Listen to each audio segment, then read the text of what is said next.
is up, RotoGrinders? Week 16. We've made it. We're into basketball season. We're in the season-long season playoffs. Do want to mention a programming note before we fully get in. Next week, Christmas week. Christmas actually is on Wednesday night when we record. If y'all are not aware, Wednesday 9 o'clock. That is our standard time. We're not going to be recording 9 o'clock next Wednesday on Christmas. We're doing it Friday afternoon, 1 o'clock on the East Coast. So do join us. Typically, this is kind of sort of somewhat a first look podcast. We'll have more information next Friday. So feel free to join us. As always, two of the absolute best in the business here. John Daigle from ETR, Established the Run. Rich Hribar, Sharp Football Analysis. Very festive, Rich. Very festive, Rich. Probably tired too, I imagine. Very festive, very tired. Rich Hribar, what's up, Rich? How are things? I'm trying to keep in the spirit to keep me going. Try to embrace the spirit to feel alive. Spoiler alert before we get there. This week's been a nightmare. I haven't been able to watch the movie, so I won't review it. But my daughter broke her arm on Monday. My son was home sick with the flu. I'm trying to write up all these games. It's just been an absolute just crazy week, and here we are, man. We did get the games done though. When you said you were unable to watch the movie and be on at the end, I was curious because I was like, this isn't Hell Week. Next week's Hell Week where it's going to ruin your schedule. But this week is just kind of a normal week except 2 Saturday games. Right. Minus, of course, when the kids come back with all these other issues. Yeah. Yeah, exactly. So we had some things shuffle around. It's just been kind of a chaos week. And then next week will be the ultimate chaos week. So. Oh, next week. Good grief. For me, I was able to today, Wednesday, there was no basketball. So I was not fully in basketball, fully immersed. I was able to dig in a lot more than I normally do. Normally, a lot of times it's kind of I have my standard analysis, but some things just kind of pop up me in the show. I wasn't aware of that, but I got to read Rich, all the work you put in, I got a chance to read your stuff at Sharp Football before the show. So Daigle with his season-long waiver wire stuff, the video there with Levitan. I got to check that out as well. But yeah, always checking your guys' content out. And so I'm more prepped than ever. Of course, I'm just, steering the ship. You guys have the best takes in the business.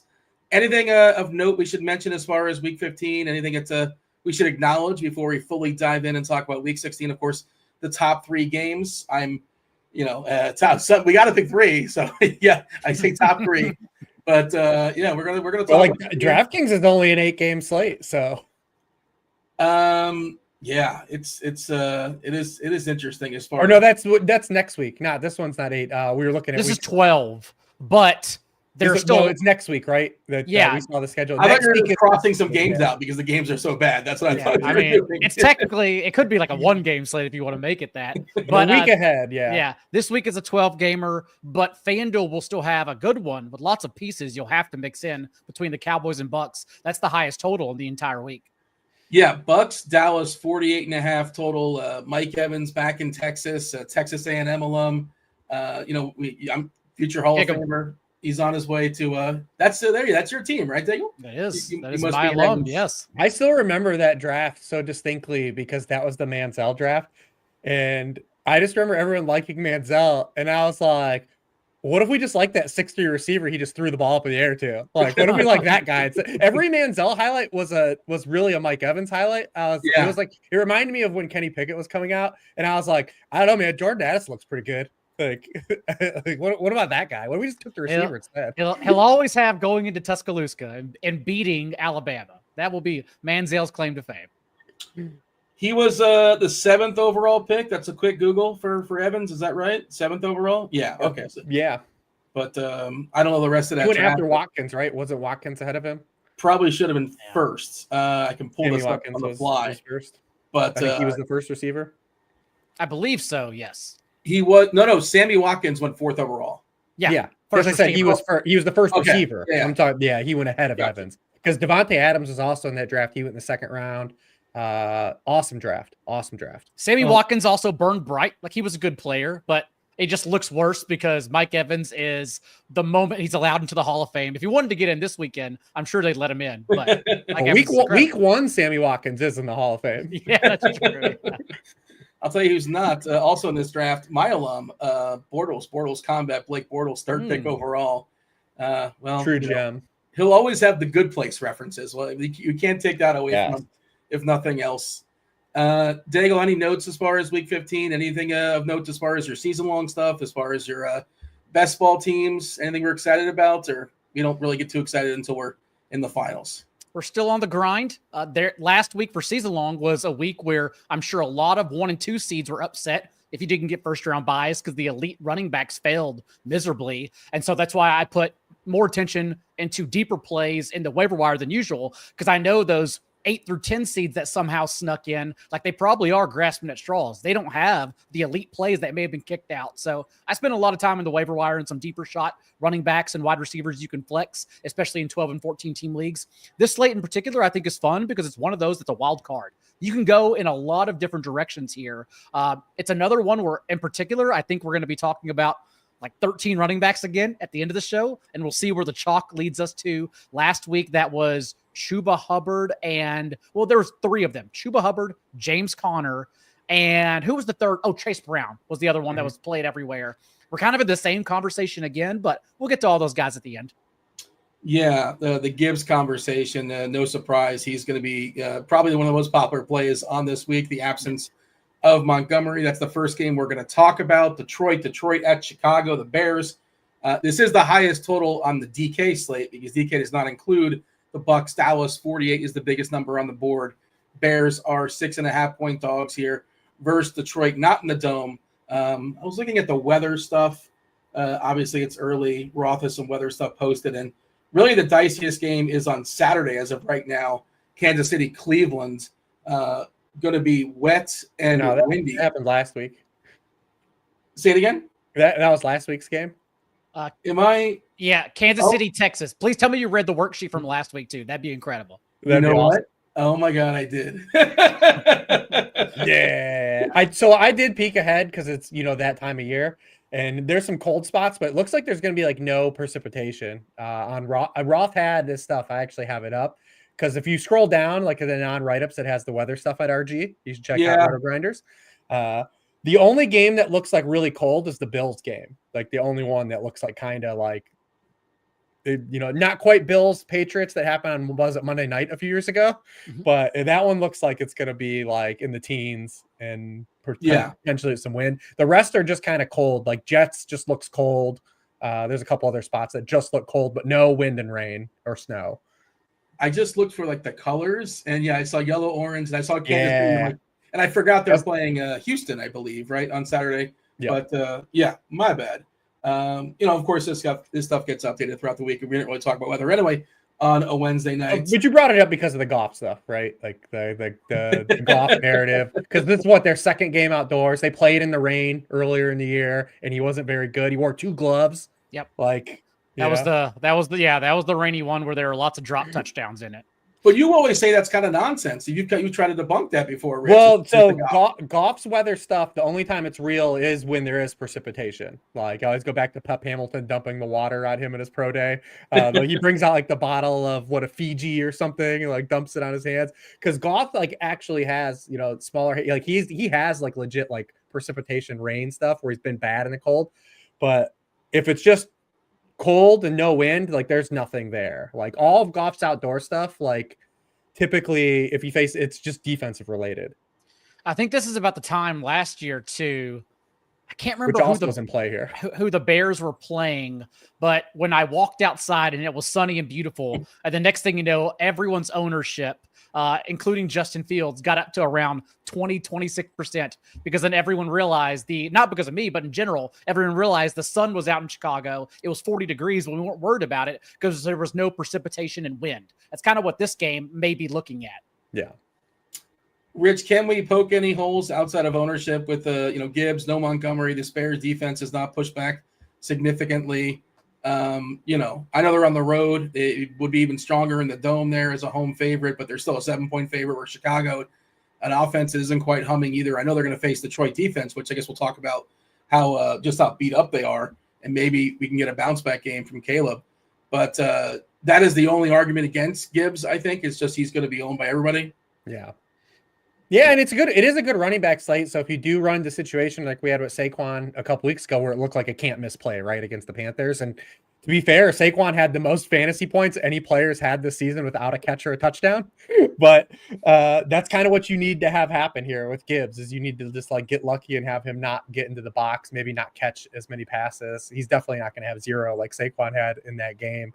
Because it is, I mean, this is kind of what we were waiting for. It's the whole reason why David Montgomery, too, was being drafted where he was preseason, even though we knew the archetype of player he was. It's because the contingency value is so high. I mean, this backfield combines for the most touches and yards per game. And when you just hand the keys over to one of those guys, like we saw last year, we had different moments. We had a pocket where Gibbs missed and Montgomery was awesome. Then we had a pocket where Montgomery missed 2 games. And in those 2 games, Gibbs absolutely almost had 30 PPR points in both games. So that contingency value now, it took 15 weeks to happen, but we have it. These teams also just played on Thanksgiving. Gibbs had a season low 30% of the touches and still had 104 yards on the Bears. So like, what is going to happen if he gets 60% of the touches, right? Like, my transitive property is trying to figure that out, but it's like, he's probably going to be pretty good because the Bears have been terrible against running backs too over the past 5 weeks. I mean, they've given up 2 big spike weeks to both the Vikings running backs in 2 games they faced them. They obviously gave up 228 yards on Thanksgiving to this backfield.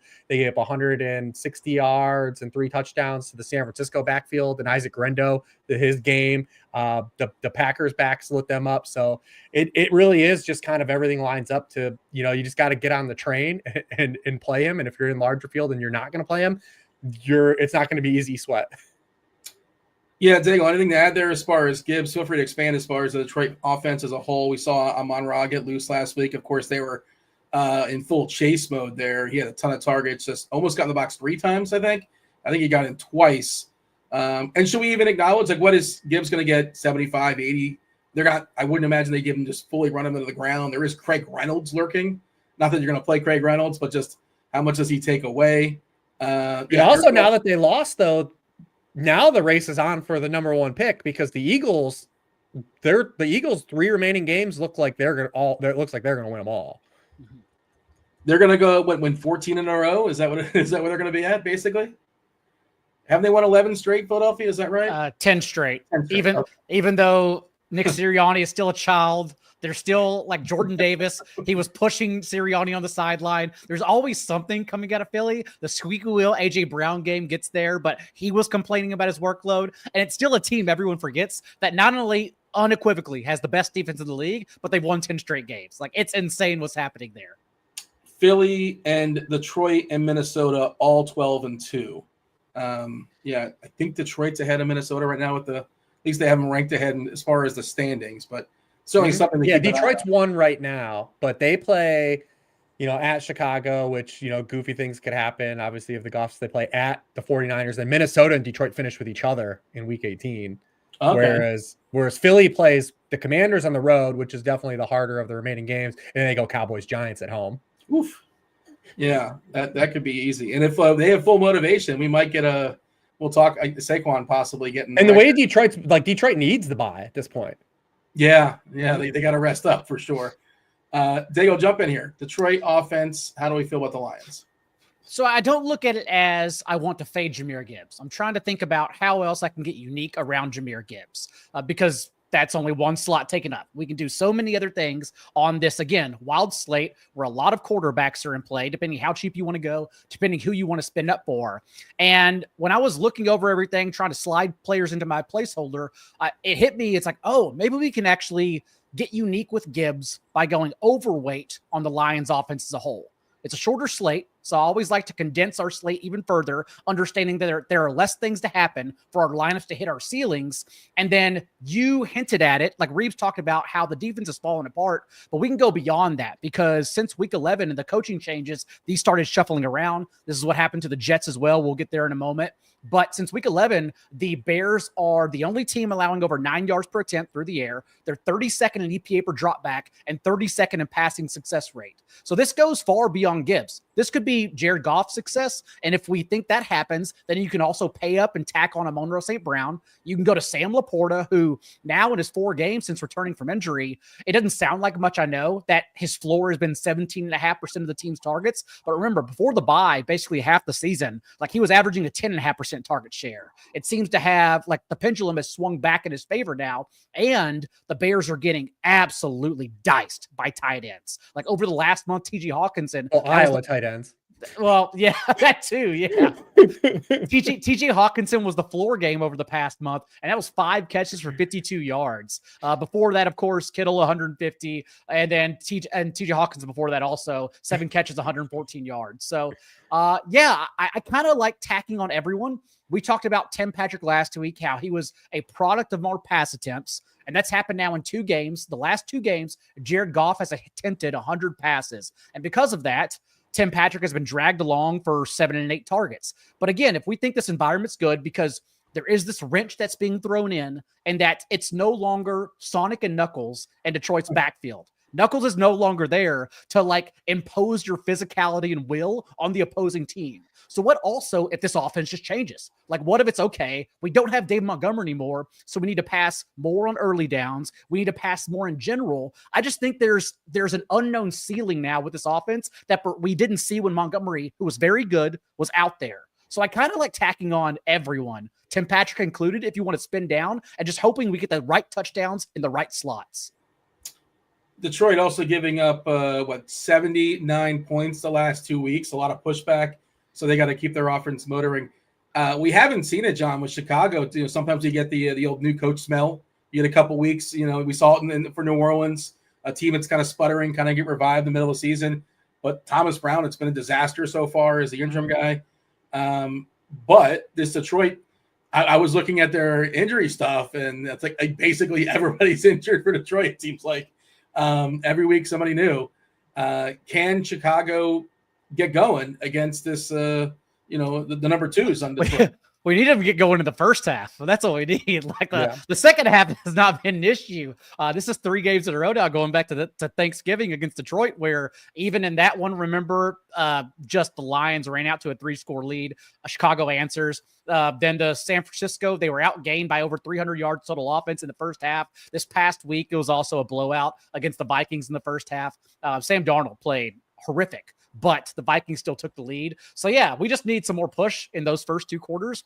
Beyond that, though, like the Lions defense is finally showing it that all the injuries have caught up. It's not their fault. They have run into some miserable injury luck here. Even this past game, getting Carlton Davis back, he leaves with an injury. Khalil Dorsey, his backup, comes in. His backup leaves with an injury. And so we're down to UPS drivers and 5th and 6th stringers. Like that's who's in the Lions secondary right now. The last 3 games, it has been Caleb on Thanksgiving with that garbage time in the second half. And then the last 2 weeks, 2 good quarterbacks who are playing out of their mind, but Jordan Love and Josh Allen combined for 3 pass touchdowns and 10.5 yards per attempt. So if we think we're going to get passing volume here, then yes, I do have faith in Caleb Williams dragging along some receivers for us to stack alongside Jared Goff or with the Lions offense as a whole. Moore, Allen, Odunze, does somebody stand out for you amongst those 3? I lean Keenan Allen just for the matchup, similar to the Vikings. The Lions are allowing the 4th most points to receivers from the slot. We saw Allen take advantage of that. I think Moore has the highest floor. That's not what we're playing with because they have shrunk his depth of target under Thomas Brown the last 5 games to give him a lot more screens and just opportunities underneath to create yards after the catch. But me personally, I would lean Keenan Allen. What do you have on the Bears, Rich? And feel free to clean up whatever your thoughts are on Detroit as well. Yeah, I mean, they're the wild card other than, Goff, right? Because Goff's been bad in this matchup now 3 years in a row or 3 games in a row, because Goff wasn't good in the Thanksgiving game either. Only 6.4 yards per pass attempt. So like Chicago's had a couple moments in this run where they've been bad in bulk, but like Monday night, the defense was still largely fine, and the Vikings pass game didn't totally get there. And Thanksgiving, we didn't totally get there with Amon-Ra either. But it's always a reminder too that like sometimes those things don't carry over into the rematch. Those are the 2 wild cards. Do we get anything from the Bears at this point? And how does Goff play? Like that's how this game gets there. If we don't get the first, though, the Bears part, then it's just going to be the Jahmyr Gibbs show. Yeah. Yeah. It's literally just because it's going to happen. It's going to be a lot of short. It's going to be like how Goff was in the Green Bay game, like, so that's where we are. I don't mind any of the receivers if you have a flavor, because I mean, Carlton Davis didn't play in the Thanksgiving game, and DJ Moore had 16 targets in that game. So you can also chase that back too. You can always go to the part that was just vacated, right? Like when a player leaves the game, it's like, well, let's tack his backup. The credit to the Bills and Joe Brady. I mean, they came out and they played their most 2 running back sets in a game they have all season. Obviously, they got Dalton Kincaid back, so they were able to go back. They're playing a lot of 12 personnel, but they just attacked the linebacker. Like Alex Anzalone being out, they just attacked that area of the Lions and just beat them up the whole game. It was the most yards any quarterbacks had in a game this season, thrown to running backs and tight ends. 251 passing yards just to running backs and tight ends. Like they absolutely had that part of Aaron Glenn's aggressive defense in a blender the entire game. Can the Bears do that? Can Thomas Brown do that? They have the personnel to do it. Like we like the personnel. It's just we've seen no like consistency. To be fair to the Bears, they have been a better offense at home this year than on the road. They're dead last in points per drive at home on the road, and they're 16th in home. So just being middle of the pack gives us at least a puncher's chance. Yeah. Officially, do you feel like you need a run back with Gibbs? I don't think you need a run back with Gibbs, right? I don't think you have to force it. You can, but you don't think you have to force it.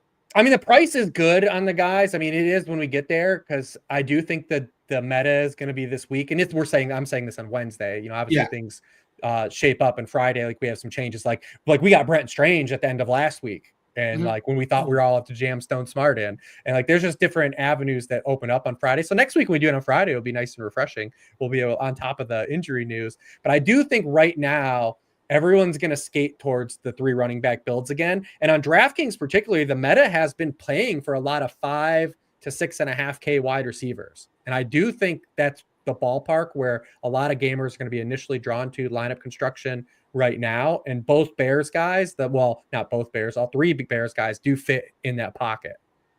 And that's just because of the pricing on DraftKings. We discussed that a little bit last week too, where DraftKings is absolutely this year making sure they don't leave a 3K receiver on the board, which is why the meta for cash games has been the Jalen Cokers and Kayshon Bouttys of the world. Yes, Jalen Coker is the most popular receiver right now in the stuff I ran. With Leggett being out, and he's 4.2, right? Yeah, he's 4.2. He's not even 3K anymore. Like just play Malik Washington, whatever. Yeah, I have a few. I think I have a few shares of him live. My best ball stuff. I heard he was amazing in college his last season for somebody. He was Eric Beinfort was talking him up. I don't know if you guys know Beinfort, but he was talking up. He was one of his guys, and he somehow made his way in some of my teams. Obviously, no Beckham and Waddle most likely. Is he officially out? We're assuming he's not playing. Well, Mike McDaniel kind of walked back on it today. So maybe we'll have to wait this out for a couple of days, but he seemed that like the injury wasn't as bad, but he didn't practice today. Yeah. Again, who's practicing who practices at all right now? No one's practicing anymore. Week 16 on Wednesday, nobody practices. Anything else as far as Detroit, Chicago we want to stress, or shall we move on? And that's the only reason I mentioned Tim Patrick too, by the way, is if you're trying to get a cheap piece, like you might as well make it if you're making it a game stack as well. Just tag the correlation along, just like I typically do with tight ends for my quarterbacks. I do think this game from a lineup construction stance outside of just the obvious Gibbs Warner is if you're stacking this game, I think you go all in or you don't do it at all. With Goff or Caleb?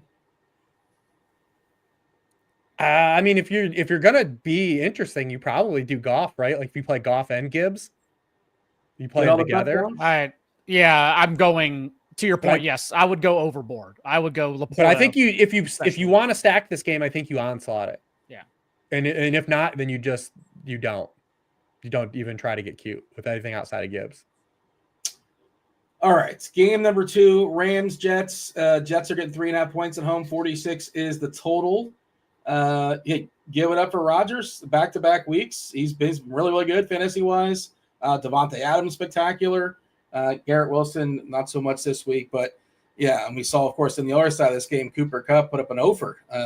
The old goose egg on that was that horrific game on Thursday. Which, man, if you watch that game, Good. You should get like season tickets or something, because anybody who's still in the ballpark, anybody still on, at the game when the clock hits 0, vouchers should have been given out for. I went out with good friends, Connor Allen included, from 4 for 4, and I think we both lost all of our bets and sat through the entire game, which makes it the most miserable experience of your lifetime. Yeah, this was the game where there was no touchdowns, right? And it was kind of wet. Yeah, nothing.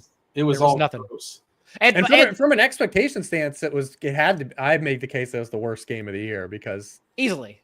Yeah. It was unwatchable, and yet I watched all of it. And wet does not do it justice, because it only poured during the second quarter. The first quarter, when it was slight rain, shouldn't have been an issue. Stafford threw like 3 dropped interceptions. It was just bad from kickoff. Yeah, I think Debo dropped a touchdown in this game too, if I remember correctly. Plus, Debo dropped a horrific one. He was wide open over the middle. Plus for fantasy, everyone had the Isaac Guerrero question, not looking to play, and then suddenly plays, which makes it like that. That's a hard player to roster, who was very like a game time call, and then he goes out and gets every single running back touch. It's like, dude, this game is setting up for the first round of the playoffs, which was upsets everywhere. Yeah, Guerrero got all the touches, and he still didn't quite get there. Like, he wasn't a disaster, but he wasn't like, oh man. No, nobody did. There was no touchdowns. Yeah. Just like Puka and Kyron were okay, and Kittle for his position, and that's it. Yeah. All right, Daigle. Jets, Rams. Start wherever you want to start.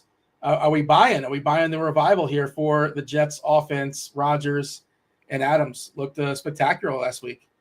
Would prefer it be indoors, but I think we can get some pushback here, since it is 10 days rest for the Rams.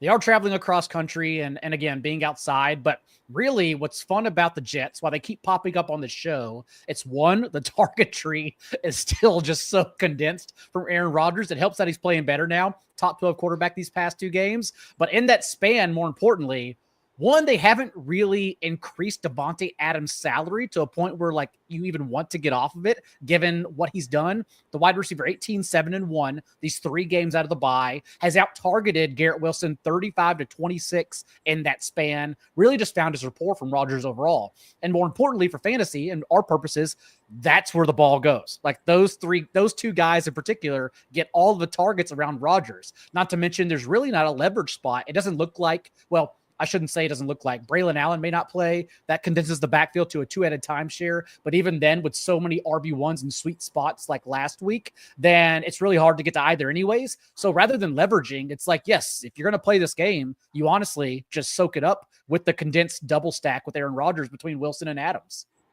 We also saw the classic Aaron Rodgers 1-yard touchdown to Davante Adams. He loves that, the old stat padding.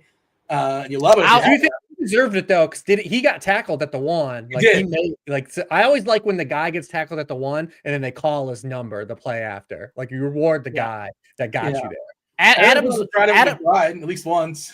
Adams, I feel like, was also like the originator of destroying wide receiver cornerback columns, because he was the one they would always like either run pick plays for across from Jalen Ramsey, or like it's Davante Adams. He'll beat you on a 1-yard slant no matter who's across from you.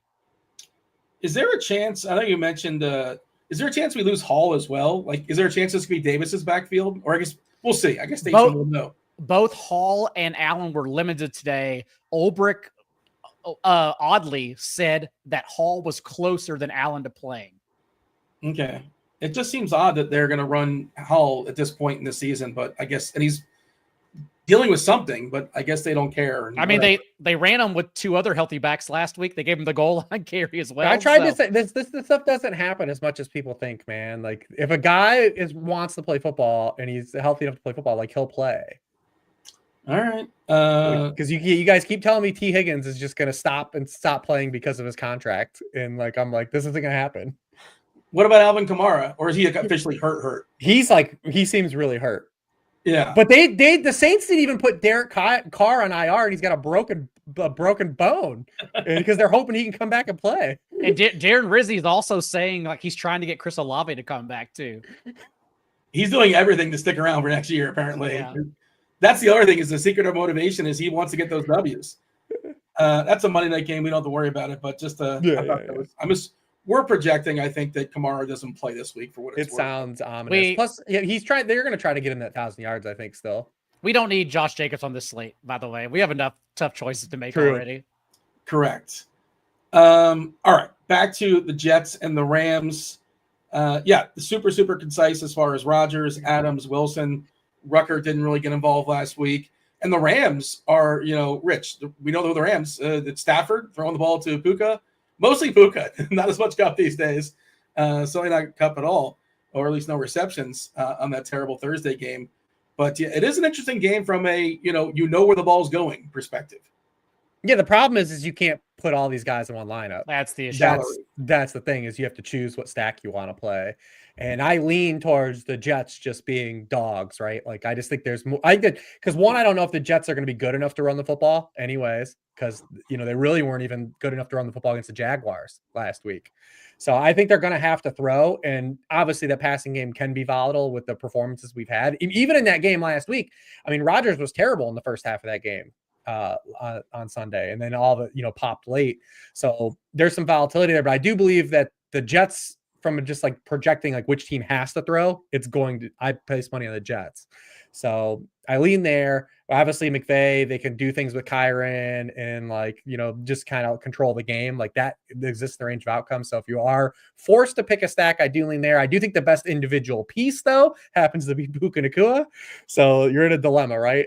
Trying to figure out what you want to do. Cause I mean, we've seen now, and this goes well beyond the Robert Saleh, coaching change stuff. The Jets have been a bad team against wide receiver ones the entire season. They've been really bad. So, and then you look at just from a matchup stance where Puka Nacua gets his targets, it really lines up here. So he's been targeted on 36.6% of his routes. That's the highest rate in the NFL. Jets, again, 29th in points allowed to wide receiver ones. We saw Brian Thomas cook them again last week. Jets have really kind of altered their approach too, because they've had a lot of injuries. They switched. They started playing a lot of cover 3, 7th most in the league over the past 3 weeks. Well, Nacua, 4.4 yards per out run on an 81 route sample against cover 3. Also, when the Jets haven't played cover 3, they've actually increased their rate of man coverage too, just throwing stuff at the wall on 31% of their passing plays. Well, Nakua's been targeted on 45% of his routes against man coverage. So, I mean, Puka Nacua is the one piece. If I'm choosing an isolated piece, I think he's the best. I think from a stacking stance, I lean towards playing it from the Jet side because it's a little more affordable. Garrett Wilson's price and Rodgers' price. Plus, I believe they have to throw. I feel like we haven't seen this kind of disparity in price, Puka versus Cup, a 1,500 difference. Justifiable. I think it's correct. Puka at 8K and Cup at 6.5, just because Puka clearly has separated himself as the guy. Daigle, what do you have as far as the Rams? Do you also side with Puka if you have the salary? Discuss the running back situation. Anything else that's of note? That's basically it, right? It's pretty clear. If you're playing Rams, you know you're playing. Yeah, you may get the wild card of Tyler Higbee coming back, but it's still in his first game back from injury, not a situation where attacking. Yeah, it's interesting because Puka's definitely the best play, but with the meta of DFS nowadays where everyone's smarter and the prices dropped dramatically, I do wonder if everyone tries to be the smartest person in the room and the cards are flipped on Sunday morning and suddenly we see that Cooper Kupp's ownership a lot higher than we thought. That would be more reason to pay up for Puka Nacua, but given that his salary is that mid 6K range, I do bet he gets rostered in what could be a bounce back spot. Jets are allowing the 8th most points to receivers from the slot since Ulbrich took over, and Nacua, Cooper Kupp really rotate in that position. But like Rich said, it's really the man coverage stuff, and just the fact that Puka's floor obviously is significantly higher than Cooper Kupp's too. And this goes beyond that 0 this past game on Thursday. So yeah, Puka also is my favorite play. And Kyron Williams, if you're just trying to get unique, again, it's a heavy running back slate. Lots of good plays out there against lots of bad defenses. So it's a little tougher, especially since week 6. The Jets have still been stout in the running game, 3.6 yards per carry allowed the running backs. Where they're getting beat is in terms of targets to running backs. The thing is, Kyron Williams has really been an afterthought in the passing game too. So a little bit worried if I were to spend up for Kyron here. You're stacking this game, John. You're starting with Rodgers or Stafford? I want it from the Rodgers side as well. I would go Rodgers, Adams, Wilson, given their salaries, because you can tack Puka onto that and then figure it out from there. All right. Anything else of note here? We got everything, I think, right? No, I mean, Jets have been playing fun games. If you look at the last 4 Jets games, 55, 47, 58, 57 combined points. Wish it was in SoFi. That's like the one. That's like the one kind of bugaboo. Which there's a couple cheapers, but Garrett Wilson too. Like not to ignore Garrett Wilson. Yeah. I mean, he's got a tremendous matchup, I think, for an individual side. He should have had 2 touchdowns last week, too. I mean, he absolutely cooked someone on a double move, and Rodgers totally airmailed him on a throw. Rodgers was actually pretty upset by it. But, yeah, Garrett Wilson, because I played a lot of Garrett Wilson last week, too, because I played a lot of doubles, Rodgers doubles last week. So we might be a week late on both the Jets and Jaguars because not to spoil the league, but quote unquote spoil. Yeah, because I mean BTJ and Brenton Strange were just such great bringbacks last week. Where you have the Rams guys are just all expensive. Yeah, the lowest total on the board is our. I don't know if that was the appetizer. This is the dessert. The Jags at the Raiders. We're expecting AOC back this week, most likely. Aiden O'Connell. Yeah, 40. The lowest total on the board. It is low, but it is tight. The Raiders, imagine like watching that game last week and like this team's gonna be favored next week. You have to be a special kind of terrible when you're facing that. I know it's a different quarterback, and I guess AOC is an upgrade. I suppose he kind of sort of has to be, but that team looks terrible. 1 point favorites here with the Jags coming into Vegas.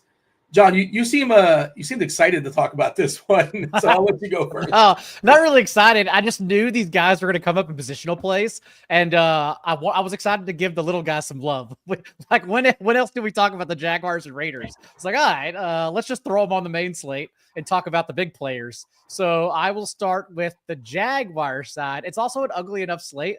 I don't think I'm going to get to Mac Jones, but if Sunday morning comes around and I have him rostered in some large field, I don't think I'd be too shocked here because when the Jets did not get pressure, as I talk of Mac Jones, as I create an optimistic picture for him, when they didn't get pressure on him last week, he completed 78% of his passes. And that's kind of thing with the Raiders defense is that without Max Crosby now, they were with Crosby on the field, they were second in pressure rate. Without him, they're 21st in the league this year. I do not expect Mac Jones to be under duress. And more importantly, like the poor man's version of arguing for Rodgers double stacks, we know exactly where the ball's going to go after Brian Thomas and Brenton Strange soaked up 30 of Mac Jones' pass attempts last week. And this goes back. We mentioned Brian Thomas in positional plays last week because he was an amazing play. And now over the last month, 25, 24, 40%, and 32.5% of the team's targets. Not only that, it stretches beyond last week for Brenton Strange. Strange has now made 5 starts for Evan Ingram this year, and he's been a top 10 tight end in 4 of them, including last week when he was the tight end 2 overall. So if you're just looking to spend down and then spend up for Gibbs and Devontae Adams and all these other expensive pieces, like you can get there by spending down with Mac Jones, Strange, and Brian Thomas. Strange was a second rounder, right? So he's somebody that he was draft equity, best comparable player according to the player profiler, Foster Moreau. That's not exactly exciting, but there you go. That's what they say. I couldn't believe how light he was owned last week. It was incredible. People played Stone Smart, right? And basically the same price. Stone Smart and the ETR, the solver optimals were pushing Dalton Schultz. I blame Leone. He woke up. He woke up in Nashville and saw that Cade Stover had appendicitis and was like, "Oh, now the Texans only have one tight end." Little did he realize that one tight end was still Dalton Schultz. I don't know, and I assume I would know if somebody hit big. But how did it go for everybody in Wiggins was 6th going into the afternoon with an unblocked David Montgomery. And you know how David Montgomery's day went. So did not get there. That's a bummer. Yeah. I didn't see anywhere. I think Chipotle won, right? Chipotle did win, yes, because, of course he needs a win. I didn't know that. Yeah. Chipotle addict. $2.5 million. Yeah. But I mean, it was crazy to me because we got Evan Ingram late. It was Friday. We got the Evan Ingram news. And the whole reason to play Stone Smart was like the price and matchup. It wasn't, but we were worried like Ladd coming back. How was target speed? He ended up being okay. But the Brenton Strange stuff was so clear because they had nobody. It was Brian Thomas and him. And this was a player we already seen be good when Evan Ingram missed like the first 3 weeks of the season. When they had Christian Kirk, when they had Gabe Davis. So it was like, wow, like now we got this other piece. He's actually a little bit cheaper on both sites than Stone Smart and is a better play. And I thought and he had the bring back stuff. Like I was already on Rodgers doubles. So it was like, oh, this is great. And like nobody played him. That's how I like to use the optimals too. That's what Wiggins did with that lineup. He played Rodgers doubles because everything's spitting out Brian Thomas and Britton Strange. So how do I get unique around the cash pieces? Oh, I'll just run it back on the other side because the other side has a condensed target share. That's how I like to use the optimals too, which next week is going to be fun, by the way, Dean. You're right. Like a Friday show where we have projections and ceiling and ownerships. Like that's going to be a really fun show. Looking forward to it. All right. And Strange, I guess 12 targets is a lot, but he's going to get 7, 8, 9, something like that, at least. Yeah, the one worry I have for this game compared to what we've seen is besides the total. Besides the total, is that the pass volume, right? So like anytime either of these quarterbacks have gotten there, like it's hard for me to envision Mac Jones throwing 46 passes again in this game. Yeah. And that's like the one worry that I have. And like the time we saw Aiden O'Connell have a good game, he threw 35 times. So like, what if it's a game where they both are like in the mid 20s? We have this terrible poo-poo platter Spider-Man meme of backfields that who knows week to week. Is Tank Bigsby going to have more touches than ETN? Is ETN going to have more touches than Tank Bigsby? Who knows? Is Alexander Madison going to be a thing again this week? Like it's all gross, man. Like these backfields are really disgusting. At least on, and I'm not even saying I'll play him, but at least on DraftKings, like Amir Abdullah, that's how you get there with a cheap running back is by his role with the extra carry sprinkled on, assuming he gets the extra carry still.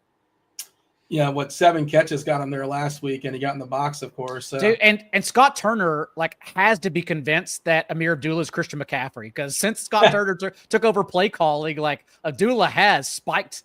Now it's 4 usable receiving scores alone. Ideally, though, Rich, we probably don't want to mess with these running backs, all of them. I don't think obviously large field stuff, whatever. If you want to get goofy, if it's 30, 40% up top, so be it. But nothing looks good right now, right?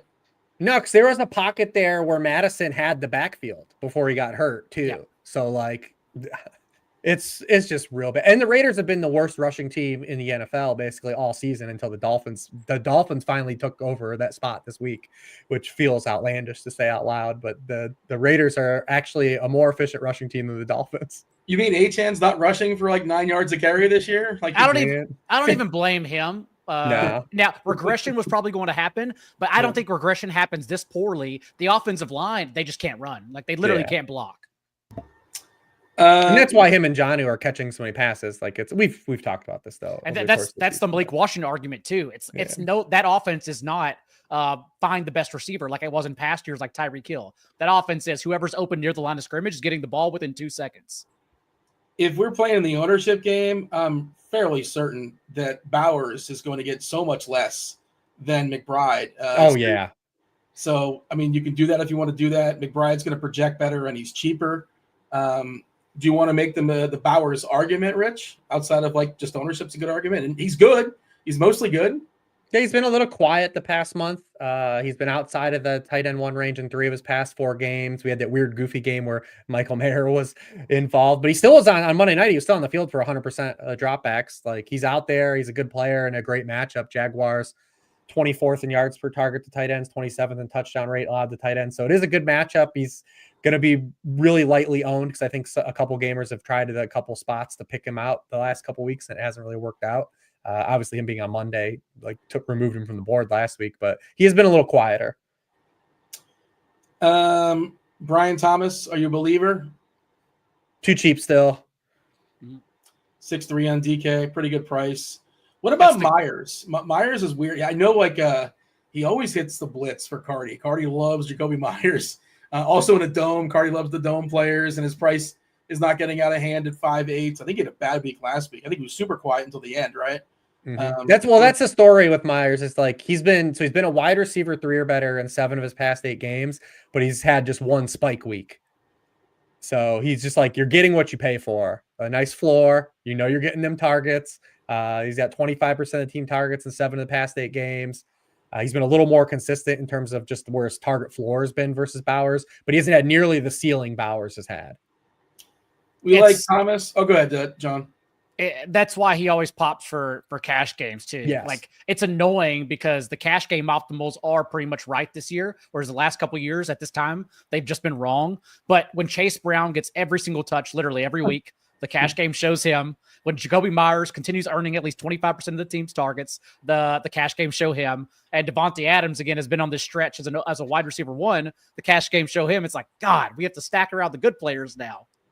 The biggest problem Myers has had this entire season, and is because he's literally been priced right next to Juwan Jennings every week. That's a good point. That's the biggest thing. And he's there again. I think they're 100 apart on DraftKings. And then right neck and neck on FanDuel again. And that's been the biggest problem, is because Jennings has been the same price and offered a higher ceiling. So the optimals I ran, we talked about Coker being the most popular receiver. 2 Myers, 3 Thomas. So the second and third most popular receivers in the game that has the 40 total. And obviously this stuff can change. Puka is 4th on FanDuel for what it's worth. DJ Moore, 5th. Keenan Allen, 7th. So just a lot of the guys and the players that we've already mentioned. Are we going to mention Debo at any point, or is he toast? Is he done? The price is just so goofy. But he's when I first built the lineup, the way it worked out, like it was like Debo was like by far the most attractive piece with the available salary, and I was like, I gotta log out. Him and DK Metcalf are like 5.5 and 5.2, and I'm like, oh no, this is like the week's gonna kill me. His biggest FanDuel score in the last 5 games. Yeah. I'm sorry, this is DraftKings. So full point PPR. Yeah. He hasn't gone over 20. He hasn't had more than, I think, 22 receiving yards in a game since like week 10. Yeah. Sometimes they crash really fast.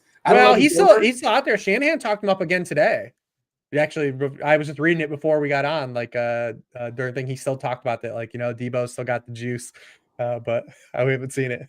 I mean, he did get open. I'll give him that. He was open. Yeah.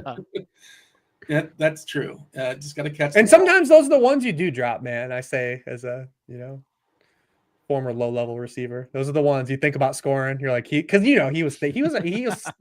celebration was in his head, man. He was kind of over the middle, and sometimes you hear those footsteps, I suppose, right? But I guess there was nobody around him. I think he was just thinking about, this is it. I'm finally breaking the seal. What's worse, dropping that or pulling a Jonathan Taylor? What's worse? Oh, the Taylor thing. How does this keep happening? It's an epidemic. It happened twice last week, right? Wasn't there somebody else? Well, like the one, I think the Bengals dude lost the ball. Cam Taylor Britt. But he didn't just drop it on purpose. Didn't he lose it? It looked like it slipped out of his hand. Cam Taylor Britt. Yeah. Like we gotta, like, if I'm coaching a team, like we're never doing, like you take the ball into the goddamn end zone, man. Like we can't be doing this thing where we're holding our arms out and dropping the ball on purpose. Take it to the goal and be a celebration. Because don't some teams, I think the Eagles are one of the teams that coach up. They coach their guys not to dive for the end zone, like at all, because they don't want like the touchback. The ball going out of the goofy rule.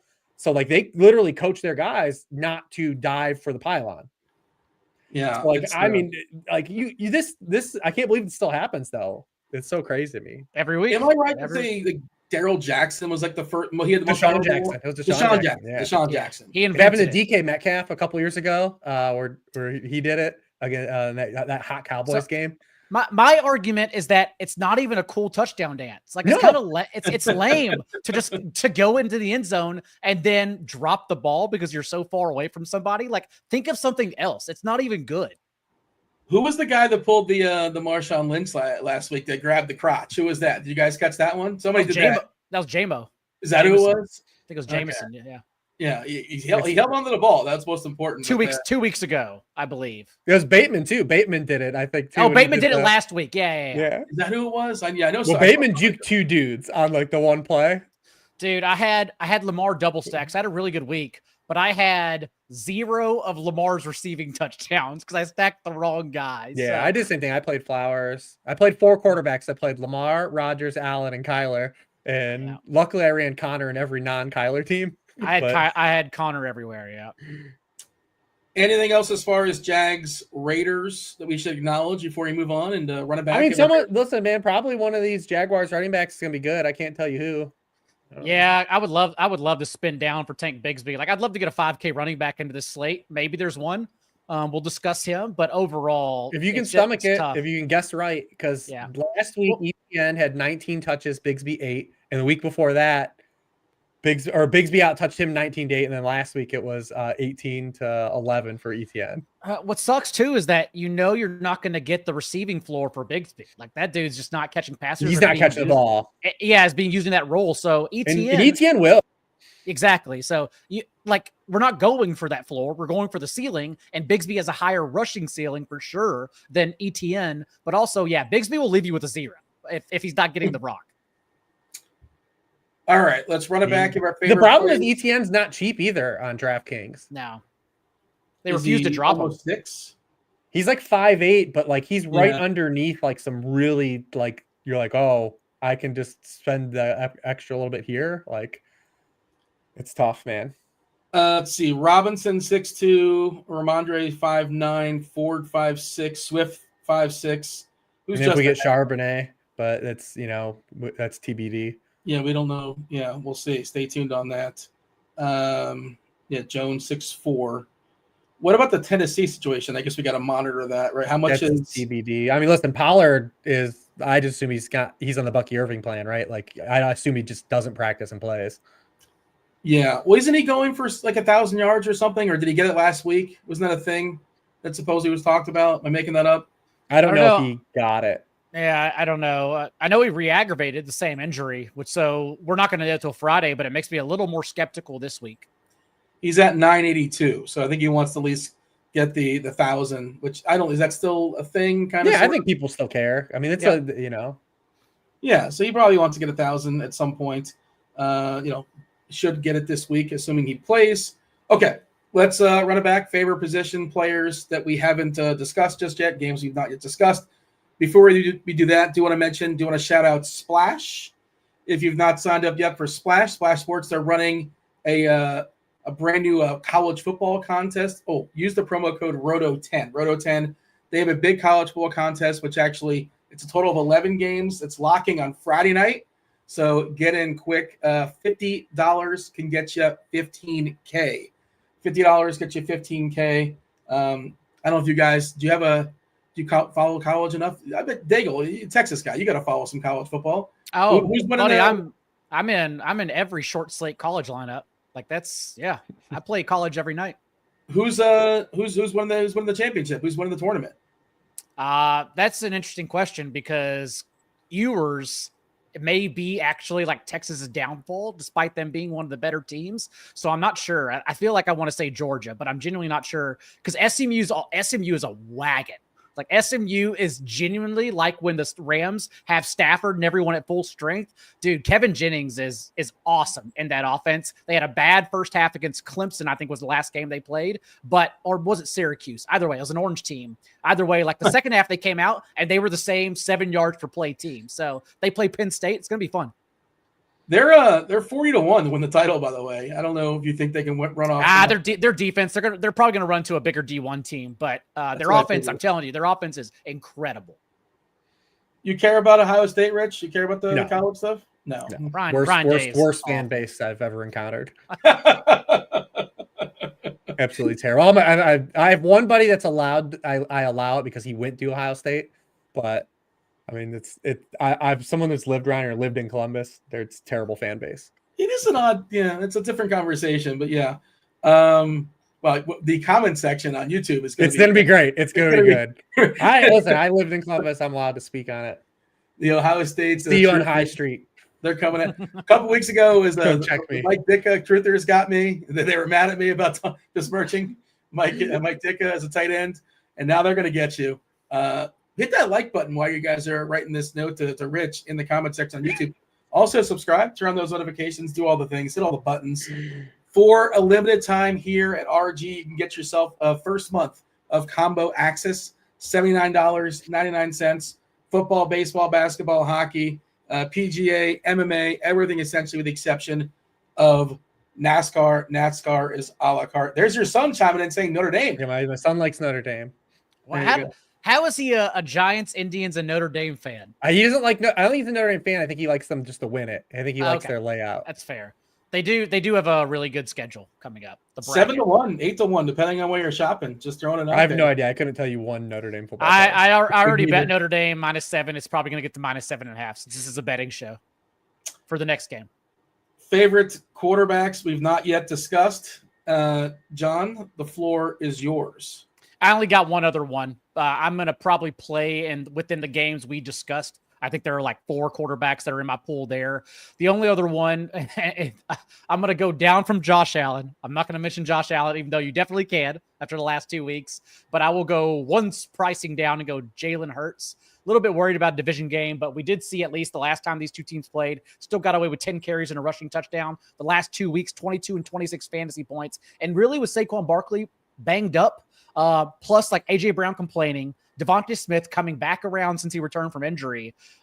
We keep talking about target trees we like. We know where the targets go. We have to see if AJ Brown will be available. But more importantly, it's if you don't like the game script for Bills Patriots and still want to spend up a quarterback, you get the rushing floor, you get all the targets for Jalen Hurts against what the Washington has become, more man coverage. So yeah, I think Jalen Hurts is where I'd spend up this week over Josh Allen. The Bills have a team total of 30.5, and like nobody's playing the Bills. I mean, yeah, you can just play Allen, of course. You can play him naked. That's the way I played him last week. That's not a victory lap. It's just that I don't know who to pick with him. I did have a little bit of Cooper, I'll be honest, and that did not end well. Did Josh Allen? I know Notorious, shout out Noto, did have Josh Allen, Amon-Ra St. Brown skinny stacks everywhere. Was that the winning combination in tournaments, or did another quarterback get there like Rodgers? I didn't see, but that makes sense. Okay. What did Noto take down, or was he in the fringe of taking something down? I didn't see it. I was in the Wildcat with him, and he got second or third, I believe. I just forgot to click on the winning lineup, so I didn't see if Rodgers doubles with Strange and Thomas got there instead of Allen and Amon-Ra. And really, all that matters is you won this week's movie contest, which we'll be talking about later on in the show. Rich, you always come up with some crazy nuggets as far as some stats, and I could not believe the name that popped up in your article, your blurb. You were talking about Josh Allen and saying like no fantasy player in the last so many years has had the run the last 2 games like Jerry Rice. Okay, that makes sense. I've heard of him. Remember him? Yeah, I know you're. Yeah. Like Drew Bennett, the receiver, the Billy Volek Drew Bennett connection, baby. And I had to look it up, and I'm like, what did he do? And it was insane. Like, yeah, I don't know how you had that on the ready. But, Drew Bennett, like in 2004 for Tennessee. I think they were Tennessee in 2004. But Billy Volek was the quarterback. Yeah, that hot run. It felt fantasy lore forever. There's some home league trades in my long-standing home league that goes on back then where like some of the biggest deals, we still remember all. We were talking about it the other week where Drew Bennett was traded for Keenan McCardell. And like, it actually swung winning teams in the league in 2004. Keenan McCardell, Jets? I think Chargers. Chargers? Yeah. Okay. Yeah. All right. Yeah. Good name. Great football name. Rich, talk about Allen. And even if you don't like him, we got to get a Penix take, right? Oh, yeah. We got it. He's going to be popular, I think. But I think so, too. Yeah. I mean, the Allen stuff, I mean, you can always play Josh Allen. I'm not going to tell you when they can't. I think what makes it a little less appealing this week is just that, they're not indoors against the team that I believe is going to like really push them. Now they're going to find a way to 30 points because they score 30 points every week. But I think it's going to be more of like what we saw before this run. I think the 40 and 50 point Josh Allen game isn't going to happen this week. I say that as local man's about to get dragged to the shadow realm by Josh Allen again. But it is a good matchup for him if the Patriots do push them. I mean, they play a lot of man coverage. We talked about all this stuff with this matchup last week. Allen is just he's got the most passing touchdowns against man coverage this season. I thought you were going to bring up the Josh Allen stat from the worksheet. So the past 5 weeks, he's averaging 15.1 rushing points per game. For the season, Saquon Barkley averages 16.8 rushing points per game. Derrick Henry averages 16.1 rushing points per game. So you're getting a quarterback plus the third best running back over the past 5 weeks. That's what's made him really hard to combat. But I just have concerns about the Patriots doing anything in this game. Yeah. By the stuff that I've ran, Penix 38% on DK, Richardson 37%. Popular. And then the other one, you wrote him up positively, and people aren't going to like it because recency bias, and it's been up and down, and a lot of down this year. And speaking of running, hasn't really done that as much of late. You know what I'm talking about. I do. Kyler. Can we build the all Martingale lineup? We'll put Kyler. We'll have Kyler and Marv as the battery. Well, what about the tight ends? We'll put DK, Metcalf, and Deebo Samuel in there. We'll do a whole DK Martingale lineup this week. They're all due. But yeah, I mean, Kyler is facing a team. I mean, and I hated to go back to it. I even wrote, I think the first sentence in the worksheet was like, I can feel the collective eye roll. Like, I get it. But Carolina's allowed the multiple passing touchdowns in 10 games this year, the most in the NFL. Cooper Rush, they had no answer for Cooper Rush on Sunday. Like, we've seen them give up 30 points to Bo Nix. Marcus Mariota has a 20-point fantasy game against the Panthers. So, like, it's just real hard. It objectively is there. Now, I, like Daigle, when we get there, you just play James Conner as you play the safe route, because Arizona has shown, like, when they have positive game script, they'll just beat you up in the run game, and DeMercado's banged up and Trey Benson's banged up. But it does make sense from a clear eye standpoint when you move yourself away from it that, yeah, he's an all right play objectively again. All right. Did you give a thought? I have two dudes. Oh, go ahead. Well, we'll just do the Penix thing just because he's so cheap. Yeah. I actually hope that Penix now lowers interest in Bijan Robinson, but we'll see. Maybe it doesn't. But really, it's just what he does for this offense. He's a complete wild card. So you're playing him for price first and then potential upside. It's a good offensive line and a home spot against this Giants team. Like, you couldn't pick a better spot to give him his first start, right? But we didn't see him play in the preseason. He had 16 dropbacks in the preseason. Like, we just haven't really seen him play, so it's a wild card. But what he does to the Falcons offense that was so restricted by Kirk Cousins, they were dead last in the NFL in play action rate because he couldn't turn his back to the defense.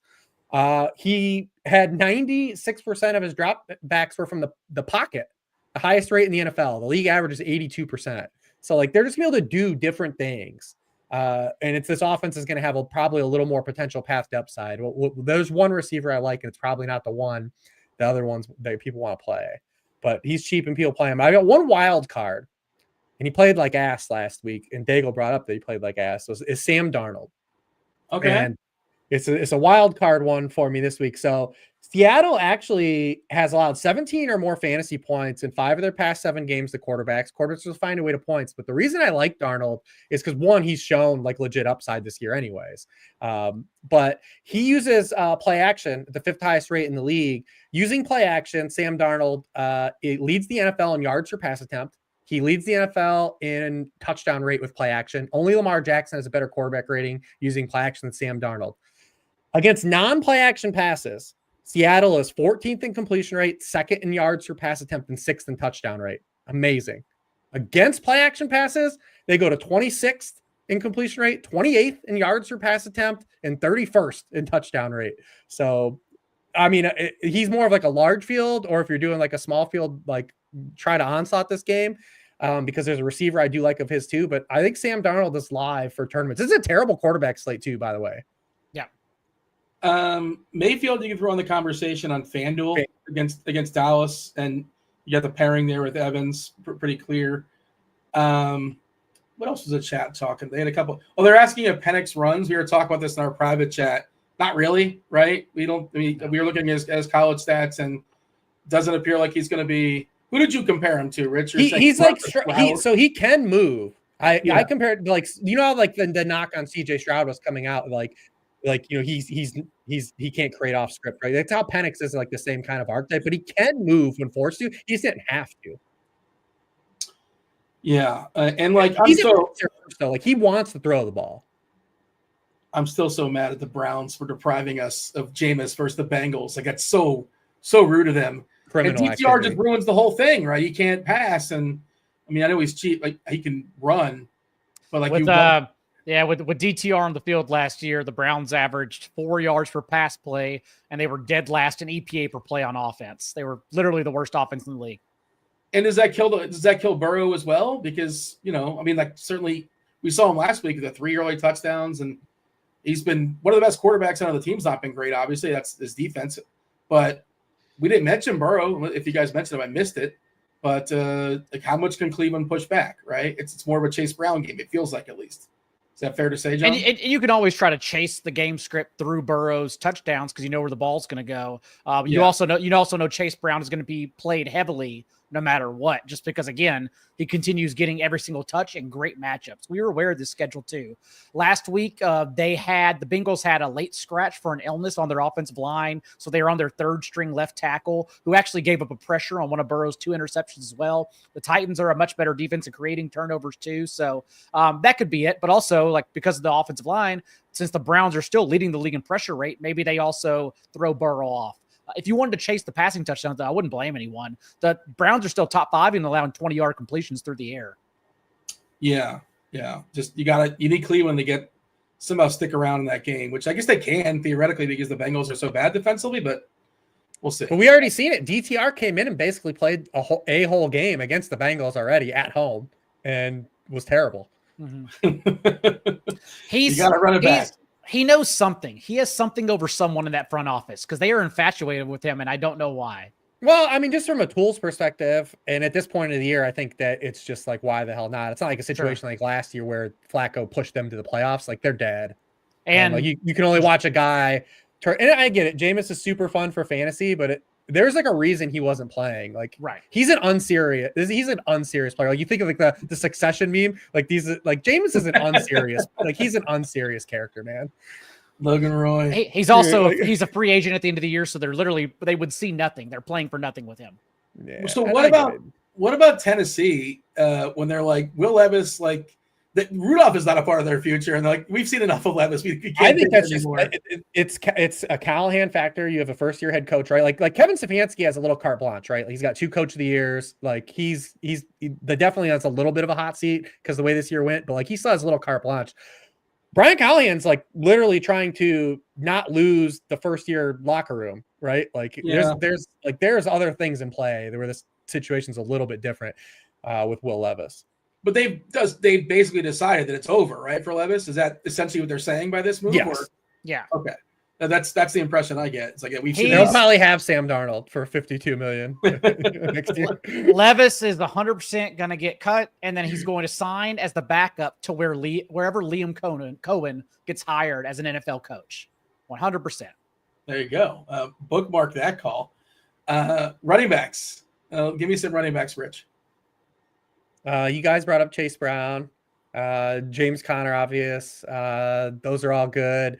We'll see if Penix does anything to Bijan Robinson's ownership, right? Because I think Bijan was going to probably open the week kind of popular, but sometimes when you have that cash game quarterback that you never click the running back. So great spot also for Bijan because they could just insulate Michael Penix, right? And just run Bijan, who's got 100 yards from scrimmage in 8 of his past 9 games. That's really kind of it. We talked about all the running backs I kind of want to play outside of those guys. I'm going to probably jam Connor in to every non-Kyler lineup for sure again this week, and then play the guys we talked about.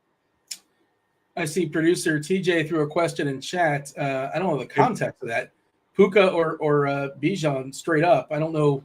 That's a season long. I can't imagine you're not playing both those guys, but build your lineup DFS perspective. Who do if we're only playing one of those, Puka? And I think that's contest selection is involved with that too as well. Yeah. I'm not really sure. Maybe that's a tiers question. Because that's what made Amon-Ra such a good play last week. And I talked about this on the show at High-Low when we got to Friday, was that, the way the meta was building lineups, I was like, dude, pay up wide receiver is the nuts this week. Like, Amon-Ra's in a tremendous spot. I'm going to try to get to him, and I'm going to try to get Devontae Adams. And I feel very similar this week right now, and we say this on Wednesday, but I feel like everyone is going to kind of congeal to that 5 to 6.5K receiver again.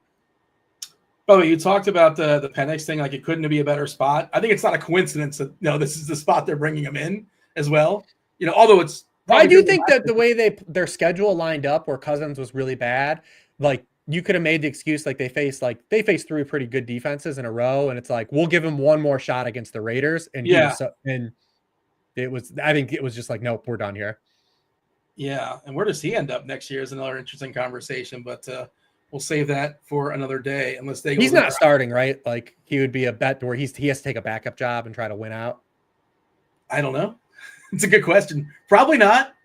But you never know how these things fall.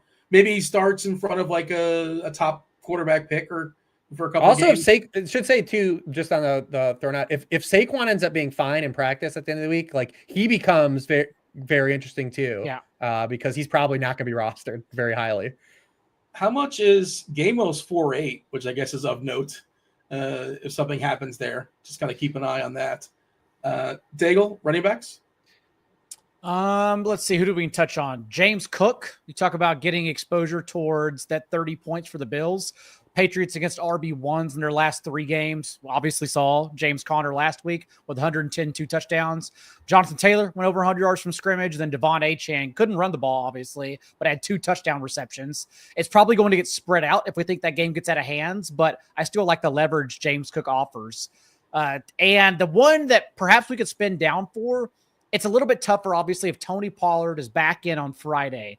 But even then, Tajay Spears was rotating the first couple drives with him, got the second goal line carry after Pollard on the first drive. So it is interesting that Spears is so cheap at 4,900. The Colts are the defense we attack with running backs, the only one allowing over 1,000 yards after contact. That Spears' bread and butter is basically being slippery and creating yards after the first touch. So I think it's still such a cheap price. I'd be willing to pay down for Spears. Did I not? I wanted to get a Jerome Ford take. Anybody have any interest in Ford? He's got a house like a 50-yard run for you to get there. I mean, Deontay Foreman is definitely going to probably be active. He's been inactive basically since Chubb came back. We already seen Ford play in obviously it was the Deshaun Watson version of the Browns, but also what's the Dorian Thompson-Robinson version of the Browns? It was actually somehow worse than the Deshaun Watson era. So you have to house a long touchdown with Ford. Since over the past 2 years, there have been 63 running backs to 100 or more carries. He's 56 in success rate, 62nd in rate of runs that fail to gain yardage. He literally is a home run or nothing runner. And those first 5 games, Foreman had 49% of their carries inside the 5-yard line. Like, as the bigger bodied option, he's their goal line back. So it makes Ford similar to DeAndre Swift, not like an RB1. And we're also projecting Strong to get some touches as well. So possibly 3 options there with Cleveland. Ford, Strong. Yeah, okay. It's just not a spot you chase, right? Like, objectively, they're road dogs by more than a touchdown. Yeah, I just figure he might be like the dump off guy, that kind of thing, and like a chase game. But I mean, he's got a quarterback that doesn't dump off. It's the problem now.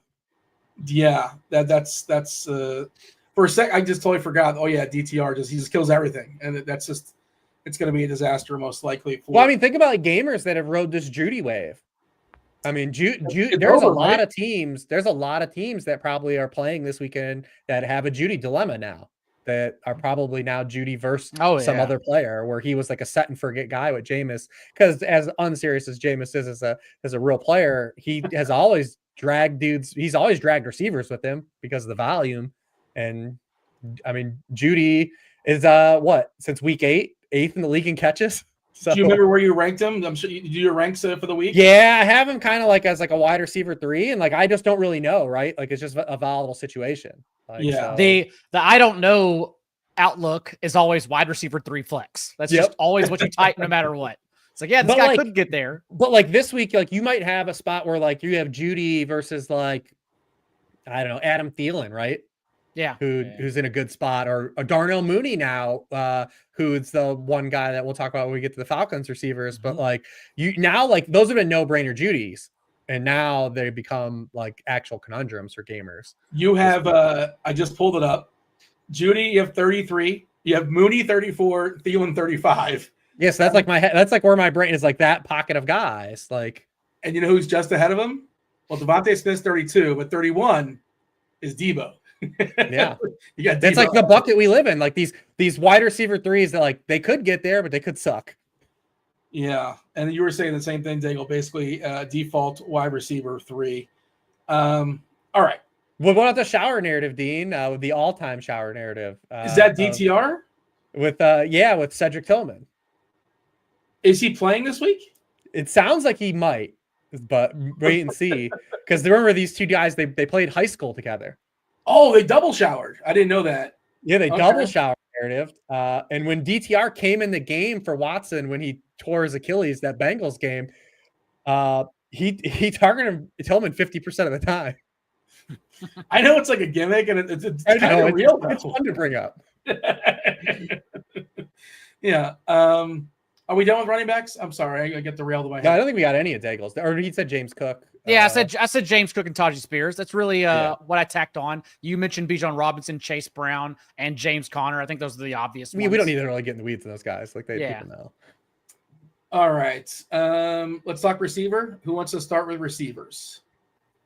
I'll take a couple, and then I'll tag team Mooney on Rich because I'm sure he has a couple different stats than me. He's on my list too. But let's go to Tyreek Hill. If Jalen Waddle doesn't play, if only because we've seen now, going back to last year, 272 plays with Waddle off the field. Tyreek has a 49% target share in those outings. And if you want to condense it to this year, because as we talked about earlier, the offense is entirely different. Hill has a 35% target share without Waddle. Now it's still a wild card because that Dolphins offensive line is complete shit. So much so that Tua was under pressure on his highest dropbacks last week. Nick Bosa now, we're expecting another game where he gets a little bit healthier. But still, Tyreek Hill is a lower mid-priced wide receiver with the ceiling if Tua can get the ball out. And then Devonta Smith, also on my list. The last 2 weeks since Smith returned from injury, and this is regardless if A.J. Brown plays or not, 32 and 39% of the team's targets were really rounding back into form to a condensed target tree without Dallas Goedert, as it should be, only going to 2 players. Again, especially if Saquon's a little bit banged up, maybe we get more pass attempts against the Commanders. And then Darnell Mooney also. It'll be interesting to see what Drake London's ownership comes in on, but the deep ball is what we're trying to target here. I don't know what's going to happen with Drake London, to be honest. And that's a guy who over the last month had seen over 20% of the team's targets, 16 and 10 added their bye in their first 2 games. And then last week, he dipped down below 20%, but still caught that touchdown on Monday night with over 50 yards. Now, if Penix is a guy who wants to go deeper, again, I don't know what's going to happen because his last year in Washington, Penix was 18th in throws 20 yards deep. He led the nation in yards on 20-yard throws, over 1,700, the only quarterback with over 1,700 yards. And that's, as we know, is exactly where Mooney gets the ball. Leads the team with 23% of his targets 20 yards deep. Lots of 20s in there. So, yeah, I like Darnell Mooney as well. If it weren't for Bijan Robinson, I think it's a questionable enough spot to play the Giants defense. But I am so scared of Bijan that I'm not going to get there in tournaments, unfortunately.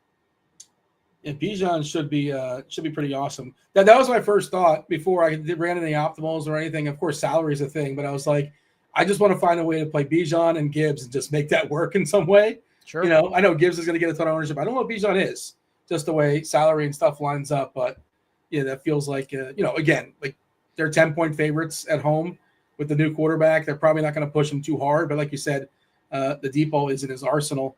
Rich, who is left for you as far as receivers? Yeah, and that's kind of the narrative around Mooney is he's in a good offensive line with a team that's down to just one good pass rusher. So if there's time for him to throw and he's not pressured, he wants to push the ball downfield. We didn't really get into the super weeds with Penix because, like I said, he had no sample in the preseason. But, I mean, this is a guy in college that wasn't good out of structure, outside of the pocket. He only threw for 4 yards per pass attempt when he was forced to move outside the pocket. It was ahead of just Keaton Slovis for the draft class last year. He was also 10th in this draft class in on target rate when he was pressured. Those are just things that aren't probably going to happen this week against the Giants. So you line up some deep shots against the team. It's the worst defense in defending wide receiver deep targets, which is the Giants. So we try to catch a home run. The London stuff's interesting because London has gotten there this year in a very similar fashion to how Michael Pittman got there last year for gamers for fantasy.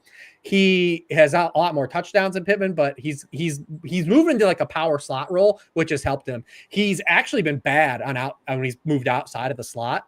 So the Cousins factor might have actually been helping London because he only had 6.5% of his targets have been inaccurate this year, only 6.5. So like that power slot role paired with only passes like Cousins was like really completing. And Mooney's been good, but like I think it's actually helped London. So I'm very curious to see how London transitions in this change or how it all kind of fits together. It might not matter because #Giants, but I'm curious to see how the dynamic plays out. But I do like Mooney at his price and the upside. I like the whole stack around of guys we talked about. Thielen is by far, I think, a way better play than Coker. If you're choosing a Panthers wide receiver, I mean, he led the team with 90% routes per drop back, 26% of the team target still. Since returning in week 12, 24% team target share, 2.3 yards per out run. We love slot guys against the Cardinals. We talked about this last week. So like Thielen as your bring back for the Panthers if you are playing McBride or Connor. And then building around that Darnold game, you can always play Darnold with Justin Jefferson. I really like Jordan Addison, though, this week in those stacks as an affordable stack because we talked about Jordan Addison, anyways, he's gone over 20% of the team targets in 5 consecutive games. But we talked about those play action splits with Darnold and the Seattle defense and how to attack those. Well, Addison actually has the highest target rate on the team when the Vikings do go to play action. And he actually averages more yards per route run and has more touchdowns off play action than Justin Jefferson this year. So I think that makes him kind of an interesting stacking partner if that's your angle of building around that stack. And then you just bring that back with Jackson Smith and Jigba, who has more yards than DK Metcalf in 5 straight games. We know the slot splits with the Vikings. Also, JSN leads the team in target share when Geno Smith has been blitzed, which, Brian Flores is going to be doing. Also, now Jackson Smith and Jigba, the knock on Jackson Smith and Jigba is you can't play him because he didn't score touchdowns. He now is the wide receiver 12 in red zone target share and the wide receiver 9 in end zone target share on the season. Since DK came back from the injury, maybe it's the injury, maybe it's not, but JSN has really overthrown him. Yeah, that definitely seems to be the case. Seeing anybody else to kind of Juwan Jennings, too. I forgot I wrote him down because he's played 2 kind of weird games. Well, 3. 2 bad weather games, and then he had the Brandon Allen game. But this dude is still getting, he's pushing 30% of the targets almost every week. And Miami is another team that has been giving up points to lead wide receivers. Nico didn't have a high yardage game, but got in the box twice. We saw both Jets guys go over 100 yards 2 weeks ago. Nakua had 98. Marvin Harrison Jr. went over 100 against them. So Juwan Jennings, I think, is just another really good play at his price. Let's knock out some tight ends. Rich, you're going to start tight ends for us. Yeah, I'm only playing 2. Brenton Strange, who we talked about, and Trey McBride. Those are the only 2 tight ends I'm playing this week. That's who the field's playing. That's what I'm seeing right now. You're good with that, right? You just think that it's good chalk. Yeah. I mean, Daigle can always sell me on George Kittle. I'm always down. No, I think I already tried to sell you on one. Sam Laporta is my other one besides Brenton Strange. That's fine. Yeah, I think if you're onslaughting that game, that's fine. If you're even without an onslaught, Jahmyr Gibbs probably with Laporta, without Goff, will be unique enough to where people won't connect the dots. I feel like so. I just like Sam Laporta, anyways. I mean, they are trying their hearts out to get McBride this touchdown. We saw Jonathan Gannon talk about it. So McBride now is up to 36% of the team targets in the red zone. That leads all tight ends. He only had 1 end zone target through 8 games. He has 6 over his past 6 games. They are trying their hearts out to make this happen. He's facing a team that's the highest touchdown rate per target to tight ends. This has to be it, right? It's got to be it. But even if you don't get there, he's still smashing without touchdowns. Yeah. Like they did the Kansas City. I just it's like a Kelsey, like that tight end pitch thing. It didn't get there, but they're doing everything they can. Everything they can to force it. The previous week they tried it multiple times, even at the buzzer, basically a meaningless touchdown. And I assume this is a conversation locally in Arizona, but he's also going to get some ownership. We're seeing him landing at 49% of my optimals and Strange at 28%. Hawkinson third for what it's worth. But you're right. I should mix in Bowers. Bowers probably should enter the conversation because of what you talked about earlier. 3% he hit Bowers. So, it's going to be a pretty big disparity. I think it'll be a pretty big disparity. Probably not that big, but that's just the optimal stuff. But I would imagine McBride was going to be, 3 or 4 times owned over Bowers. And if you sim it 1,000 times, Bowers probably beats him 20%, 25%. You're right. Right? All right. Great call. The Ertz is probably not playing this week, right? Most likely not, or we don't know. I'm laughing because the best ball bags all got there. Jahmyr Gibbs was overdrafted in the back of the first round in half PPR leagues. He's gonna get there. Ben Sinnott was overdrafted in the 14th round. He's gonna get there because Zach Ertz is injured. Chase Brown is already in the bag. Chase Brown. It took Zach Moss getting injured. He's gonna get there. It's it's just so funny how it works out. Well, the craziest one is the Kendrick Miller. Kendrick Miller, his cycle. He was getting overdrafted, I guess you can say. He was one of the sexy running backs. And then at some, all the coach was dumping on him. And he was like undraftable at some point. And then I was stuck with like 25 or 30%. Like, I guess I got to stop drafting this guy. One of my favorite targets. Meanwhile, no justice for 46% Shaheed drafters like myself. Curse the world. No, the world is unjust. It really is. I mean, I know there's a skill to it. I'm not going to sit here and say there's not a skill to it, but really, there's so much that has to go your way. And this isn't sour grapes. I might have a team that's live. We'll see. Even Kamani Vidal has a chance to get there too, and he was also way overdrafted. He was a 12th round pick as a 6th rounder for all summer long. It's nuts. Yeah, someone in the chat mentioned Okonkwo. When I wrote him up, I thought he might be a guy, but he actually only ran a route on 50% of the dropbacks last week. So I mean, he's at the right price, but like he's not playing still as much as you think he is. Calvin Ridley is 30% target share from Mason Rudolph this year without DeAndre Hopkins since Hopkins was traded. Rudolph actually was pretty good. He was the top 15 quarterback in all 3 of his starts against the Lions, probably because they run more man coverage. He got a little more open and added some rushing juice, 29 rushing yards and a touchdown as well. So, yeah, that's interesting. It probably, at worst, it's neutral, right? It probably is an upgrade, I guess, with Rudolph for Ridley. I mean, I thought so, and then he came off the bench and threw another pick last week. So who the hell knows? It's not Levis. I'll say that. It's not a league high 4 pick sixes like Levis. Is that what it is for? Yeah. Yeah. The Bengals had 4 turnovers, and no one even realized that because know how you win the game. You play the team with 6 turnovers. Yeah, Burrow negated a touchdown for sure. Yeah. Was that one of the was that the stat I saw? 10 turnovers in a game. We haven't seen that in a long time. Yeah. First time since 2007. I think week 7 against the Lions and Vikings, but first time since 2007. Yeah. Drew Bennett fumbled the ball a couple times, I think. Drew Bennett never fumbled the ball. All right.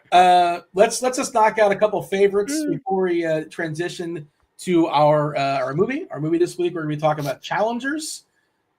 Favorite quarterback, Rich? Favorite quarterback of the week? You reserve the right to change your mind in all these. It's just Wednesday night.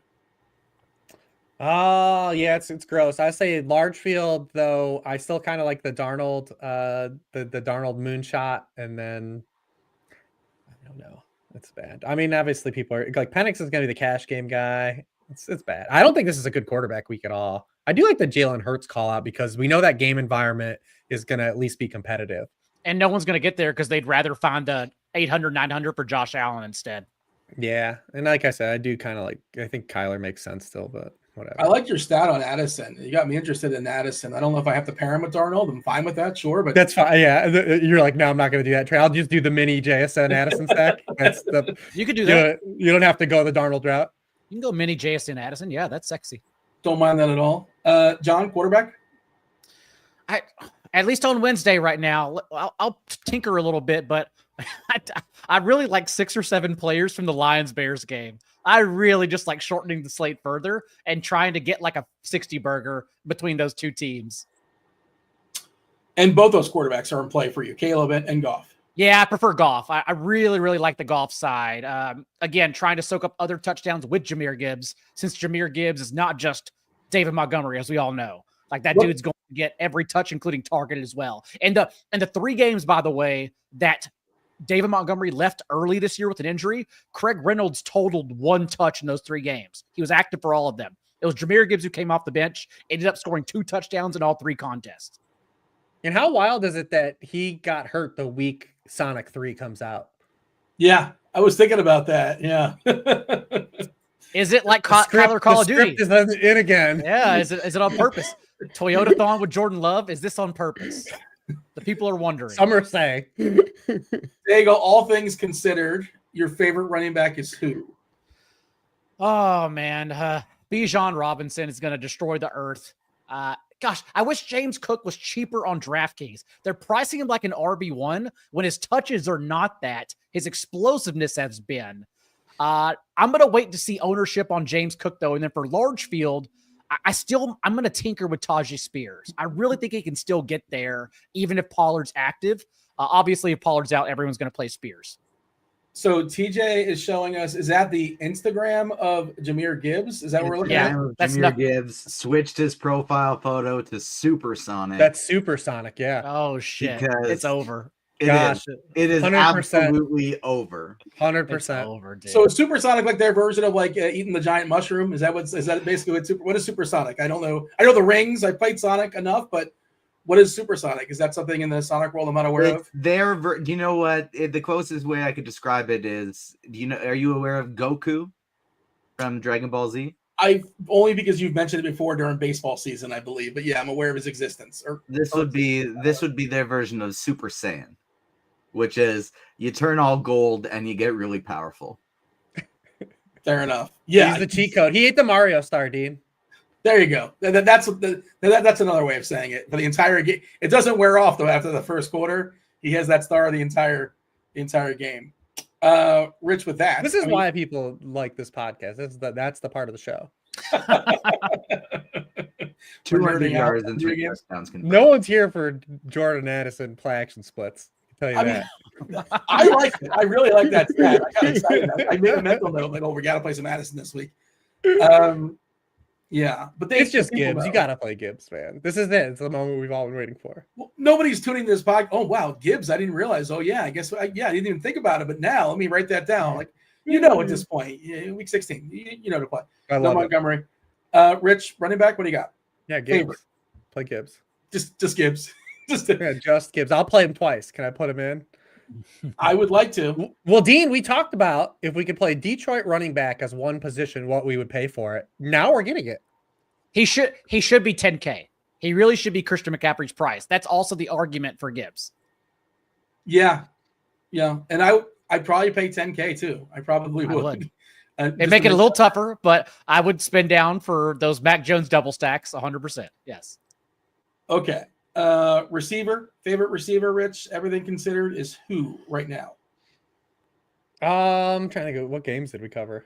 What games did we do? the Brian Thomas game, the Jets game. There's a lot of good ones. I think objectively the best receiver on the slate is Puka, but I don't know if he's going to fit into my plans as much as because Dean already said he's probably tracking to be popular already too, which I don't like to hear the sound of that. I'll say just Addison as the offshoot again, just as the wild card. I think Puka, Wednesday night was more popular. He had 27% of FanDuel stuff and 17% on DK. So what was Mike Evans in FanDuel stuff? Because we didn't talk about, I guess, that because Mike Evans is firmly, I think he's down to 84 yards per game is what he needs, and no Trayvon Diggs. I don't think he's in any lineup that I ran 100 optimals. There's Jalen McMillan. That is surprising. For sure, he's an awesome. Mike player. Evans is a definitely really good player. I think for salary, Juwan Jennings is still the best point per dollar player available. I like that call.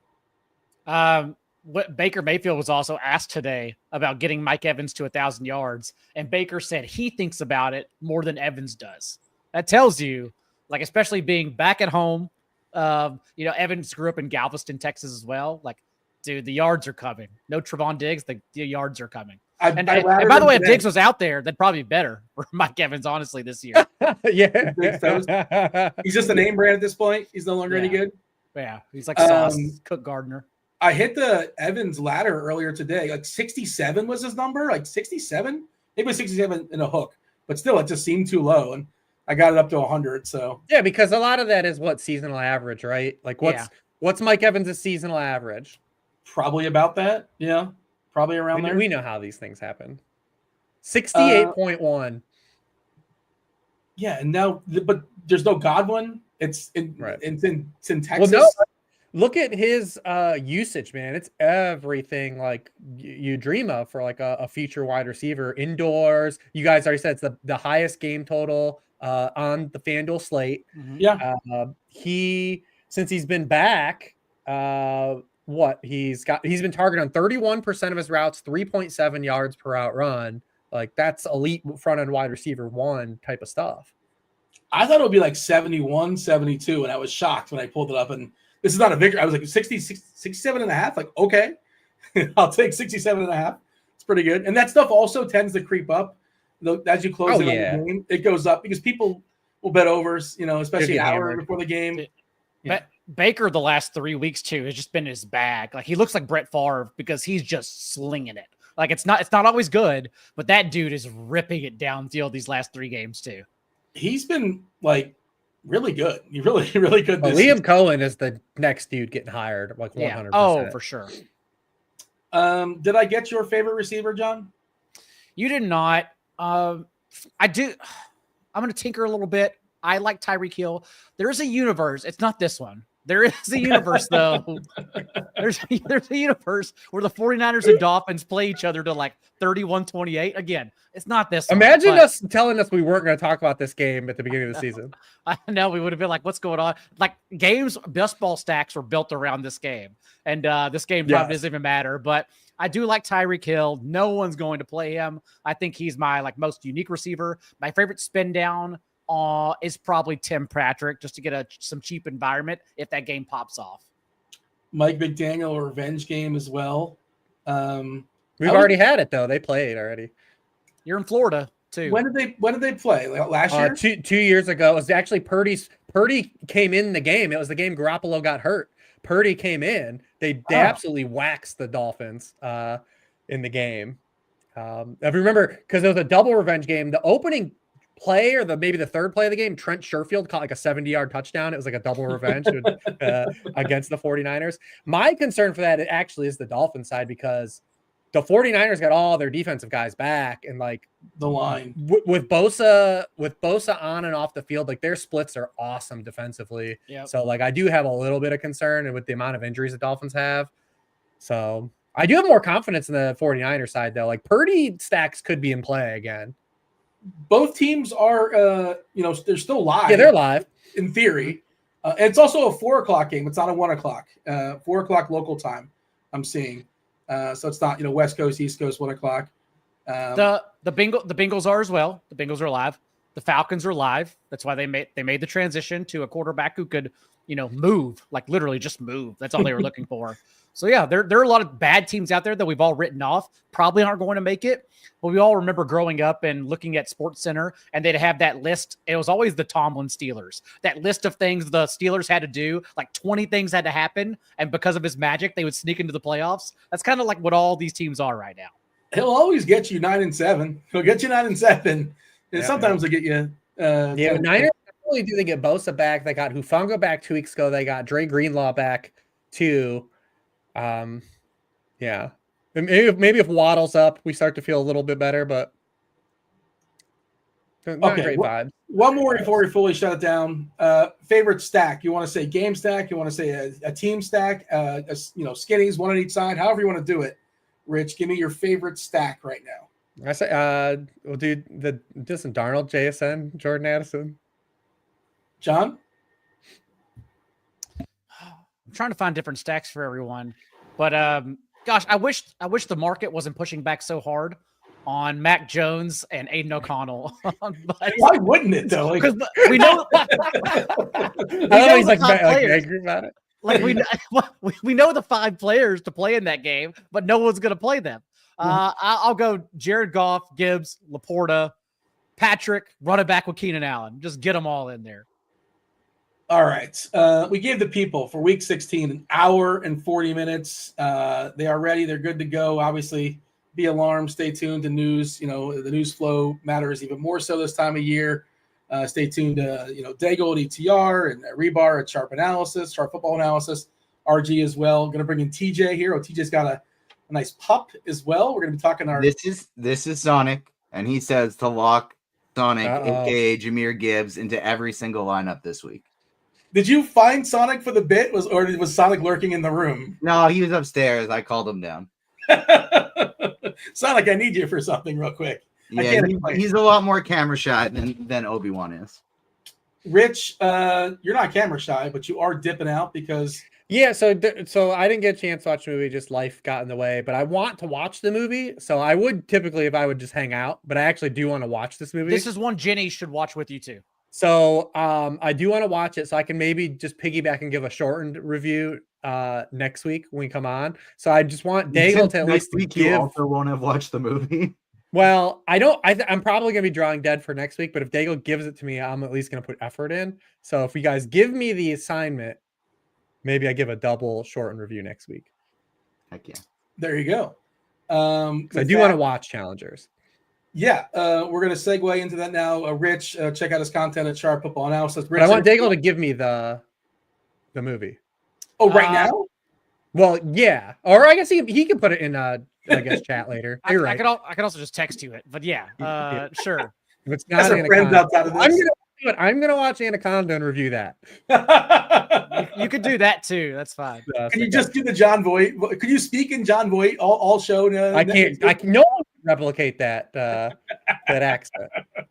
It would be amazing. An incredible troll if you can somehow pull it off. And I don't even know how to describe it, right? But you gotta, you mentioned it earlier today, and I did go on the rabbit hole. But I won't see everyone that watches this show. So I do want to wish everyone a good holiday for everyone that celebrates next week, because we won't be back. We won't be on until Friday. So, happy holidays to everyone. I hope everyone gets what they want. I appreciate everyone that here joined us on the show or read anything that I produced all season. I'm definitely grateful for everyone this time of year. So happy holidays, everyone. Likewise to you, Rich. Going to bring TJ in. Myself, TJ, John, we all did watch. This week's movie was Challengers. This is my pick. I know TJ. I believe TJ has already seen it. Challengers, you're not aware. It's a movie that came out this season. If nothing else, you've probably seen the memes for Challengers popping up in specific places.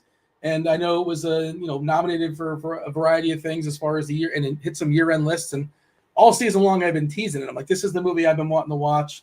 It's on Amazon Prime. We'll go ahead and give the people the synopsis. I'll read the Rotten Tomatoes synopsis. It says, Challenger stars Zendaya as Tashi Duncan, a former tennis prodigy turned coach and a force of nature who makes no apologies for her game on and off the court. Married to a champion on a losing streak, Tashi's strategy for her husband's redemption takes on a surprising turn when he must face off against the washed-up Patrick, his former best friend, and Tashi's former boyfriend. As their pasts and presents collide, tensions run high. Tashi must ask herself, what will it cost to win? All right. TJ, did you watch this again? I know you watched this obviously not too long ago. Couldn't have been that long ago. There's the meme. That's the picture that I think that people have referenced a lot popping up on the screen. But, finally got some clarity on that. But, welcome, TJ. Did you watch it twice or just the once? I did watch it yesterday. I didn't get to do as close of a rewatch as I wanted to because parenting just got busy and I had to get involved, help out, and so I wasn't as focused on the rewatch as I wanted to be. So I actually do want to give this a third rewatch, but yeah, I did get to go round two. Not quite as focused as I wanted, but I did get to go round two. It's interesting because after I watched it, I did have the thought of, I want to watch this again. I feel like this is a movie that you pick up on different things the second and third time around. Not that there's this big swerve necessarily, but I feel like there's a lot of symbolism that we can get into. Daigle, we'll have you open it up as far as your thoughts. What did you know going in? Were you aware of the memes and that's basically it? You went in cold? That's the best part about these movies, that I'm so unhinged from pop culture. I know nothing at all. So when y'all give me something, I turn it on and I watch it. I didn't even know Zendaya was in this movie. I know nothing about this movie. So it was a surprise. It was over 2 hours long and I was never bored. It was just a surprise. I'll go ahead and get it started because I was purposely uncomfortable. I believe that's how they want to make you feel, and not even based off of all the sexuality in the movie, just in general, from the tense music, the tense moments, the fact that these relationships are, I think, very unhealthy. I believe so. Maybe there'd be an argument against it, especially since Arthur seems like he's truly in love. With who is the question, but seems like he's truly in love. But yeah, I thought this was really good. I was on the edge of my seat the entire time, locked in. I thought they did a really good job because there's, 7 stories going on at once since we're jumping back and forth between past and present to current time. I was never confused. I felt like the way they even added Patrick's beard on later on. It's okay, I can differentiate between all these characters and where they're at in their time. It's more like a Greek tragedy, I feel like, where Shameless or like Succession, I feel like you're not supposed to like any of the characters, and then they're kind of supposed to die with each other.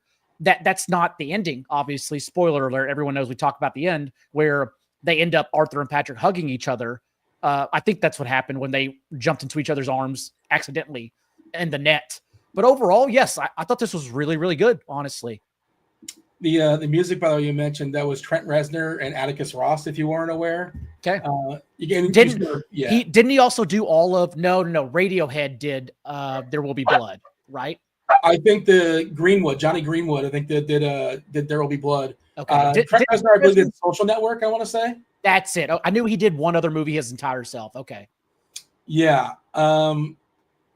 The characters they're flawed. I don't know if they're likable or not likable. I think flawed is a way to phrase it. They're shitty people, like overall. Yeah. Like they're not very good people. Art is like semi-redeemable at one watch, and then you kind of look at it from a different perspective, and he's super manipulative too. So they're like, none of them are really good people, but who's the worst though of the three? Because Zendaya is like the most controlling. Isn't Zendaya the worst? That's what I was going to say. I think she's the worst. Yeah. They all have their moments, but I'd say probably. And I think Art's like, kind of like, well, it's like bad boy, good guy. It kind of sort of somewhat, not that Art is like good guy for sure. He had his ways and he was manipulating to try to position what he wanted as well. I thought it was really clever, like the way they kind of bounced back and forth. John kind of referenced it, the way it was edited. And like you saw like the scar on Zendaya's knee early. They sort of zoomed in on it. They kind of hinted at it was very clever the way it was edited, and like they kind of pay things off. And at the end, not to jump right to the end, but and this is I love when a script does this, like Good Will Hunting, when Ben Affleck's talking about my favorite part of my day, the 10 seconds, the last 15 seconds, when I go and knock on your door, and like that gets paid off. Like this was paid off in this movie where they were talking about, was it Patrick and Art were talking about, hey, did you sleep with her? Did you sleep with her? And like, I'll give you the sign on the racket. And that's basically to let him know if he puts his hand a certain way on the racket that he slept with her. And he did it in the end, which, that was the trigger. That's what we got. If you're not aware, Art was 31-year-old, good professional tennis player, but kind of on his last legs. And, Zendaya was going to be spectacular, but she got injured and now she was his coach. And she's trying to get the best out of him. And this is what got the best out of him, right? Is that the right way to interpret that, TJ? Did you interpret that the same way? Yeah, and I love so much how this movie starts with the end match between the two of them. Yeah. And it sets the tone for the entire movie because it's like Daigle said, where you're kind of uncomfortable, but by design, and you're bouncing back and forth, and it keeps you on the edge of your seat. The whole movie is formatted like a tennis match. The whole movie is a constant bouncing back and forth between these sides. I think about 20 minutes in, like I stopped and I was like, did this movie start in the wrong place? Like, was someone watching this under my account before me? And then I realized, okay, no. We're slowly getting into the older versions. I now get what's going on. Yeah. And I don't know, one of my favorite fun facts about this movie is director Luca, I don't know how to say his last name, Guadagnino.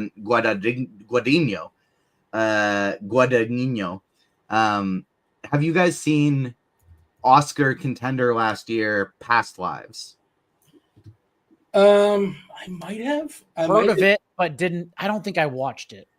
Is that a movie out of Asia? So the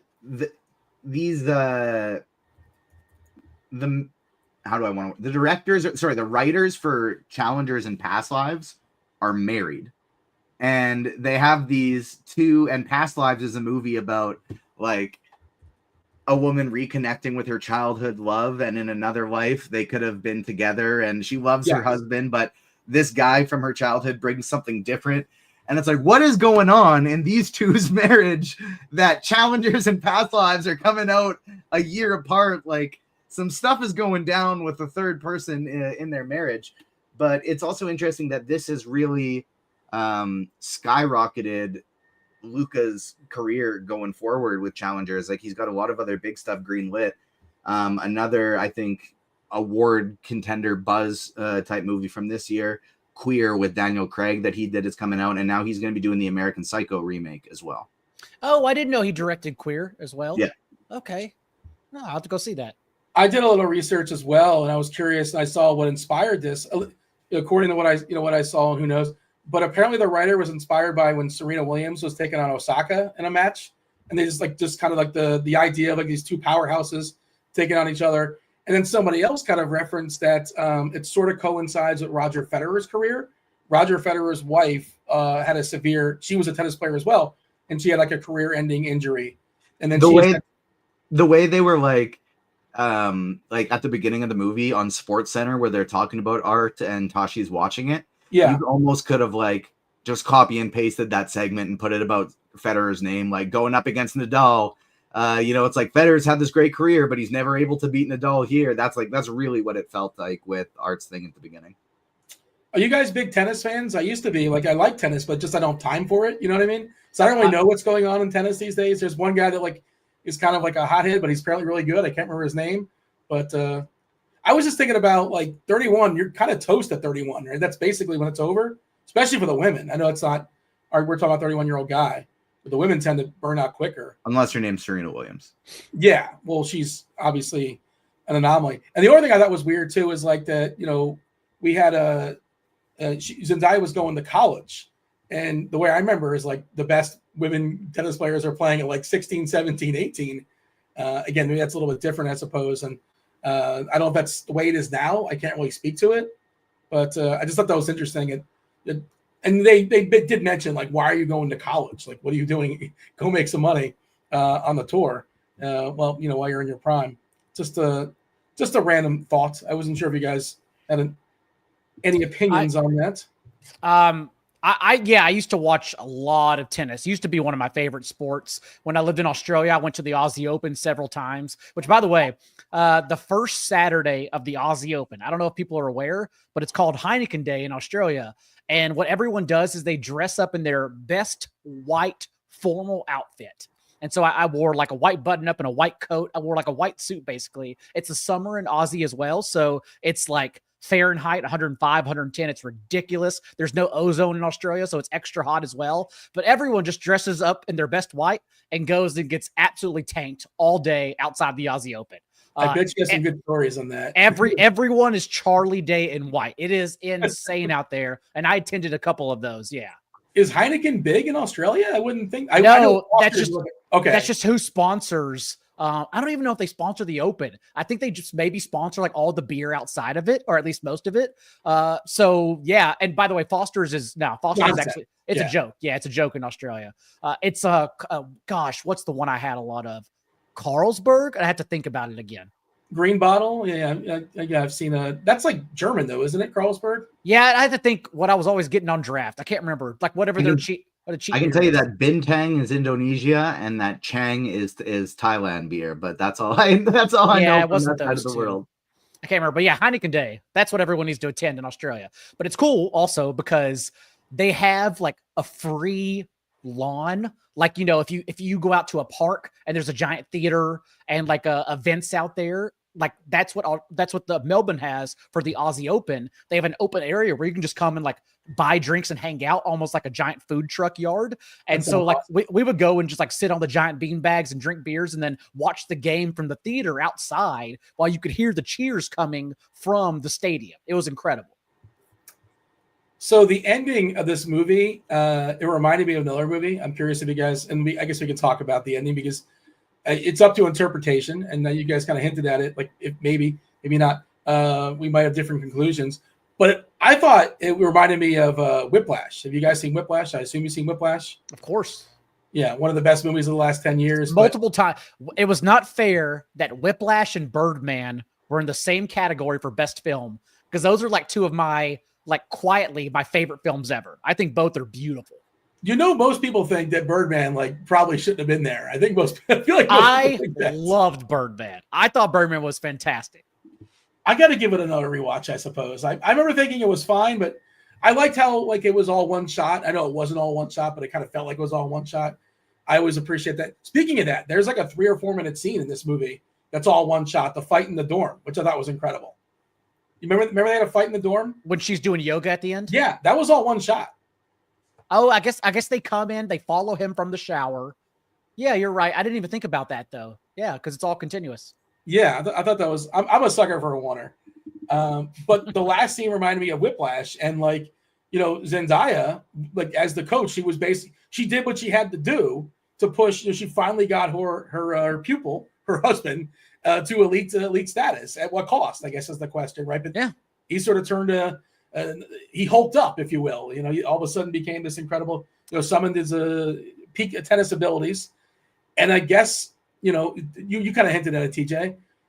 The ending where he sort of jumps across the net, which you lose the point there. Spoiler alert!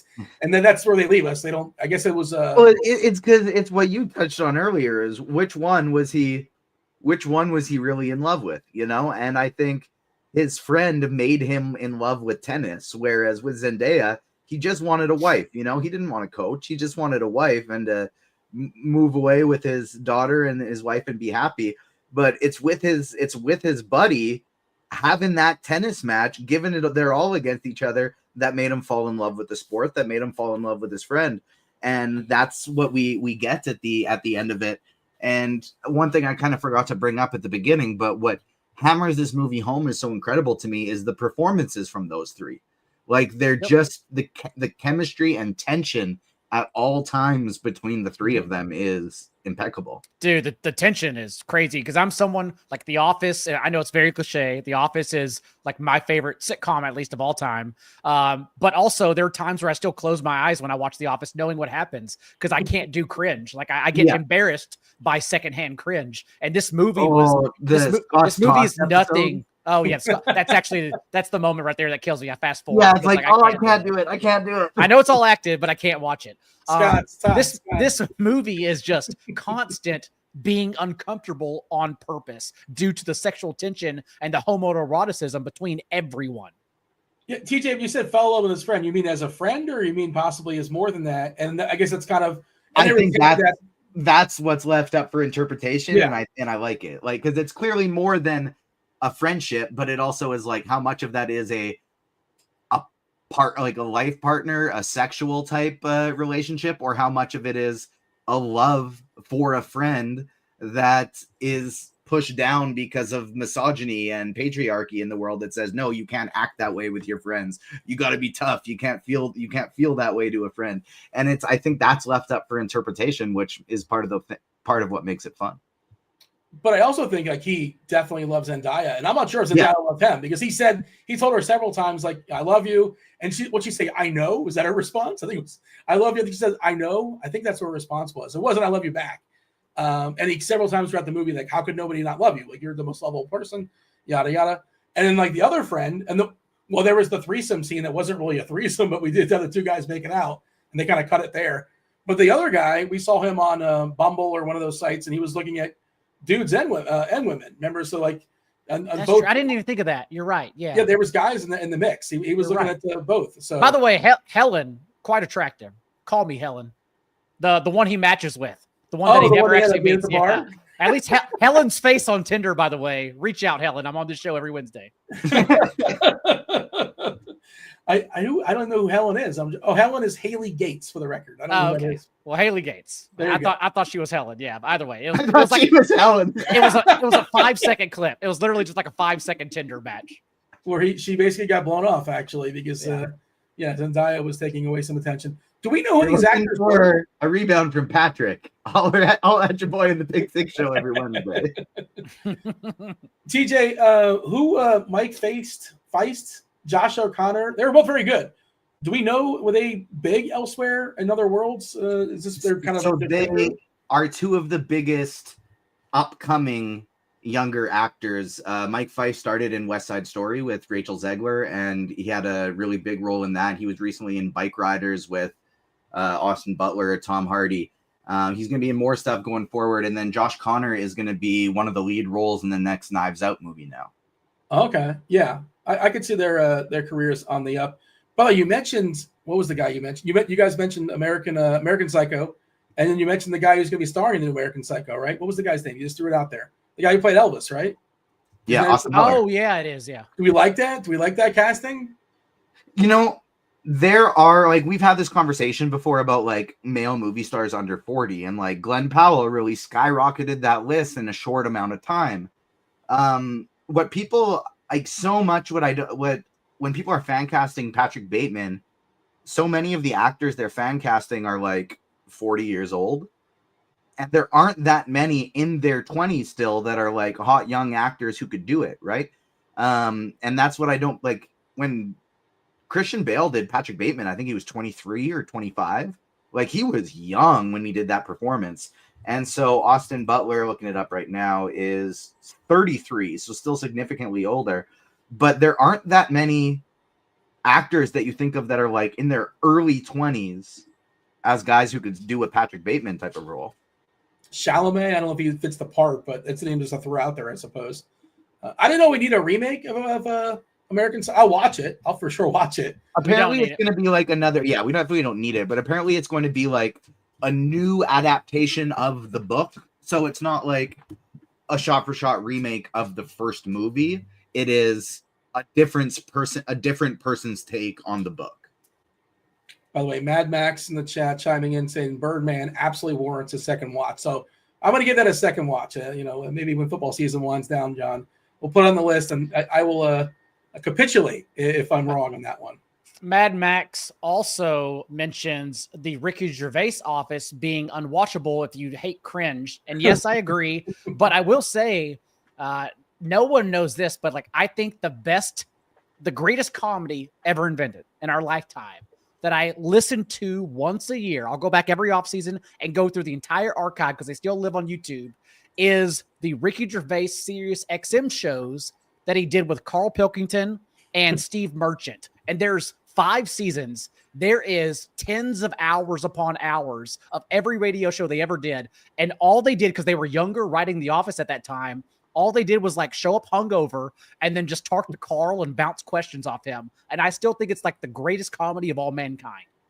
So there was a time like in 2003 or 2005, whatever the year, where Gervais was the biggest podcaster in the world. That's what you're referencing. He had the biggest podcast in the world. That is what I'm referencing. He was the first one to reach 1 million downloads on Apple, but it started with Sirius XM. Like then when they were like too big because they realized they could make more money off of Carl Pilkington, that's when they started going out to podcasting, and like none of them had ever heard of it. I don't think it was even big at the time. Like they were the ones who really showed people you can make money from podcasting. I don't know if what you're watching on YouTube, but maybe you're referencing. So they would take the podcast, and you probably know this, but people might not know. There was an HBO series where they would animate it. They would animate the podcast. Yeah. And so yeah, it was the radio show, and then after 5 seasons, I believe it's 5 seasons, they did the podcast, and then HBO later on, after the podcast was done, took the podcast and animated it. Yeah. Dean, I've seen and listened literally to every second at least 7 times. I'm not kidding. Once a year, I go back. Like my favorite books, I go back and read. I go back and listen because it's my favorite audio ever. Is Carl Pilkington the most interesting man in the world? I think he's actually a philosopher. Like I truly believe he's brilliant. But also he's a fucking idiot. So he borderline. That's perfect. I hope I get someone just to give it a shot. Just literally go to YouTube and start listening to Sirius XM, Ricky Gervais and Pilkington XM show. And it's how they find Carl. And then eventually they start just pestering him and realize we have something here. And that became a whole thing. 2 things. TJ, were you convinced? Are you going to, I imagine, is TJ aware of this, all that we're talking about? You know what we're talking about or no? I am aware of Ricky Gervais and that he started a podcast, and that's the extent of it. Okay. You got to learn about Carl Pilkington. Yeah. What I didn't know that you just told me, I thought Carl was like one of his friends growing up or something like that. That's not the case. No. They found him on the show? Carl Pilkington was as everyone's here listening to Challengers, Carl Pilkington was a producer at XM, getting paid minimum wage, just showing up on weekends to produce radio shows. And he happened to be the producer for Ricky Gervais and Stephen Merchant's radio show. And then like he said some funny stuff. And this is all in the archives if you go back to season 1, because it shows like what happened during the show. Because it happens like an hour at a time.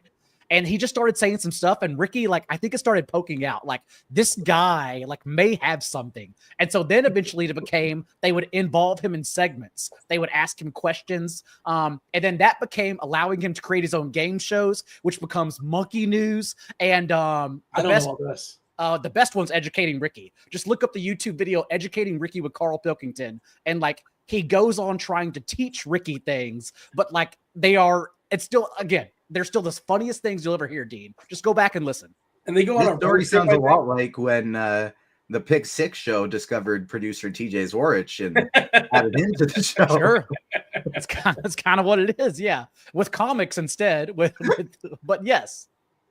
In chat, they're saying everybody check out the HBO animated thing. Yeah, that's how I sort of know it.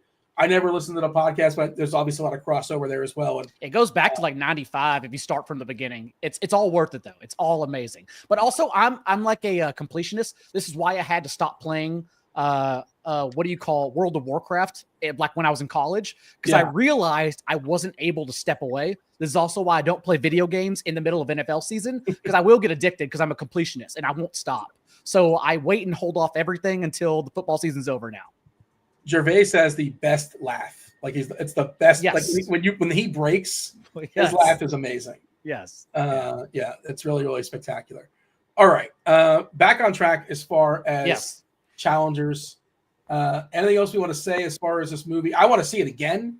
We'll put a score on it in a second. Rob's going to give us a review as well after we play the Rotten Tomatoes game. Anything else we want to point out here, Daigle, as far as it sounds like we all liked it. That's what I'm hearing. Yeah. NotOM in chat is saying Daigle is my soulmate, and I'm wondering, is that Helen? I was going to say, is that Art? Oh yeah, there you go. That works too. Apply it to the movie. I actually have no idea if NotOM is female or male, so it could work out either way. Yeah. Yeah. No other notes. I think we touched on it. We all liked it. It's definitely an interesting movie. A lot more artsy than I thought going into it. I was like, this is like I started watching. Maybe it was a love story. It's so much more than that. It's a very, very good film. Lots of symbolism, right? It's we can't get into all that kind of stuff, but yeah, and I thought it was really clever what they did with the ads and stuff. The circling of the magazine with challengers. She adds the S like she's part of the team. Like the little subtleties, like lets you know right then and there that she's the boss. Yeah. She added the S, and I guess that's why. And I didn't know these things exist. Like I didn't know like there's a challenger tournament in tennis. Just like I wasn't aware that this was a thing. And just like I assume this happens on occasion, where like a star player or somewhat star player just kind of goes in to warm up and tune up. And I suppose they didn't make that up. I guess that's a real thing. But all right, let's go ahead and we gotta play the Rotten Tomato game first, or put a score on it. I forgot which we do first. What do we do first here, boys? I think we do Rotten Tomatoes first. Let's do the score, and then I believe we have a surprise as well.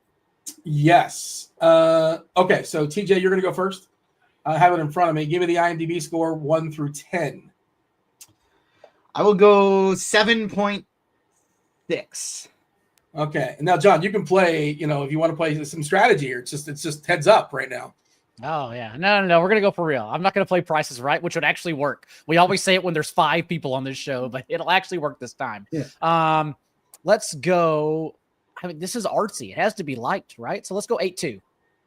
It's a 7-1 on IMDb, which is still a really strong score. It's a really strong score. It was worse than that, though. John, you're going to set the bar for Rotten Tomatoes. We have 365 critics. Give me the critic score, and just 1,000 audience members. So because it's a relatively new movie, give me both the critics and the audience score on Rotten Tomatoes. If you saw this movie, I feel like you had to seek it out. So you probably enjoyed it a lot. We're going game theory here. So I'm going to go 91 with the fans, and let's go 89 with the critics. TJ? I was going to go 90 with the critics. So we're Price is writing it without needing to Price is Right it. And I actually think that fan might be a little lower, because this is something that I think you're either going to really like, or you're either not going to really like. You're not going to like it all. I think it's a fairly polarizing type movie. So I'll go 90 critics, 79 audience. You guys both just overshot the critics. 88 for the critics. Oh, perfect. Without the going over rules, that's a perfect win. Yeah. For Daigle. And 74 for the audience. Did you guys believe that Zendaya can play tennis? Was it believable? Yes. All 3 of them. They did a good job, I thought. They sold it. They all have tennis bodies. Absolutely. Yeah. I wasn't sure. I meant to look to see how much tennis the background they've had as far as the actors, but they did a good job of at least giving the illusion that they can play they can play tennis. Okay. Before we give our actual grades, is this we're going to fire up the TJ? You have a little surprise for us? Or we're doing this after? We got to do our own grading system first. Yes. And I can go first with mine, comic book characters. And this one had only one potential option. It's not one character. It's 3 fitting the movie. And it's everyone's favorite chaotic comic book throuple of Jean Grey, Wolverine, and Cyclops. Oh. You see here, there are panels every now and then with some beers that the 3 of them may or may not be getting together.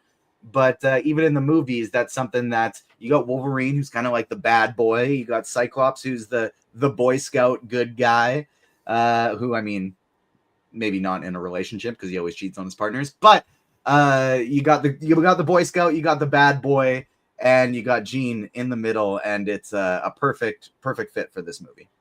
Daigle, you got a wrestler for us. I do, and everyone in this film are heels. They're villains in wrestling. And again, this movie oozes sexual tension throughout. And so with that in mind, I think Rick Rude is the first person that comes to mind for challengers. I wonder if TJ has a Rick Rude gift for us where he's gyrating his hips. Maybe he can make one. TJ is too young, I think, for Rick Rude in his life. But back in the day, yeah. So I go 1 through 100. My score is 1 through 100, and I was thinking, well, here we go. We got a gift getting fired up. Hell yeah! See, that's challengers. Look at the lady in the audience swooning. All men and women wanted Rick Rude. Yeah. That mustache was spectacular too. Let's not discount that. So, 1 through 100, just tennis inspired. My score is tennis inspired. 40-40 deuce, also known as I wasn't doing that. I was doing a love inspired thing. That's what I was doing, and I don't know why I was going. It was deuce at some time, and I was doubling deuce. I was making it 80. I had a thought process to this earlier. It made more sense, but out of 100, I'm giving it 80. I really, really enjoyed this, giving it 80 out of 100. I want to watch it again because I think there's definitely some things that I missed, some great symbolism, and I think it's one of those movies that picks up and is better the second time around, potentially. Let's go to Rob. Rob's unavailable, but he did give us a clip, and something tells me he's going to somehow find a way to criticize Daigle's wrestling. Yep, that's the old. He's doing this. I knew that. That's definitely what he's doing, right? It has to be. But TJ, what's going on, everybody? Rob here. Sorry I could not make this pivotal movie review of the movie Challengers because I have to go watch a different film tonight. I'm going to give you my quick 1-minute review. I think this movie was a bit pretentious. Is this Cruel Intentions, the tennis version? Not one single likable character in this, all doing terrible things to each other. Did not find anything redeeming. I know there should be like a little bit at the end. Didn't really flow well for me. The music in this movie, the choices, just one of the most startling and worst use of music I've seen in a film in my entire life. And we watched Tiptoes this year, so that's a thing. The first-person camera that they were using at the end of the movie that switched to first-person tennis ball camera, not a fan of mine. Did they not see the movie Doom with The Rock? Did not work there either. All in all, I'm probably going to give this a 2.3 out of 5. Did not enjoy overly. I also have some guesses on what everyone else picked. I think for a tight end, Rich went with a Jake Butt because we probably saw way too many butts in this movie, so I think that is fitting. Daigle, I'm going to guess that you went with Team Extreme, the Hardy Boys and Lita for your wrestlers. The perfect faction there. Speaking of factions, I think that TJ is going to go with Spider-Man, Firestar, and Iceman for the Spider-Man and Friends 1981 cartoon. And if I'm correct, Dean is going to give this a 69 out of 100. I'll see you guys next week. Looking forward to see what we have to watch during this very crazy Christmas week. Catch you later. Peace. So I am now, it's confirmed to me that Rob just doesn't like good movies. Because every time there's been a good movie, in my opinion, he always craps on it. Every time there's a movie I don't like, he thinks it's a masterpiece. And so I'm not gonna just say it's differing opinions. I'm gonna say I'm right, Rob's wrong, and he just doesn't know good movies. That is a good call about picking the Hardy Boys just because of the threesome with Lita or the trio.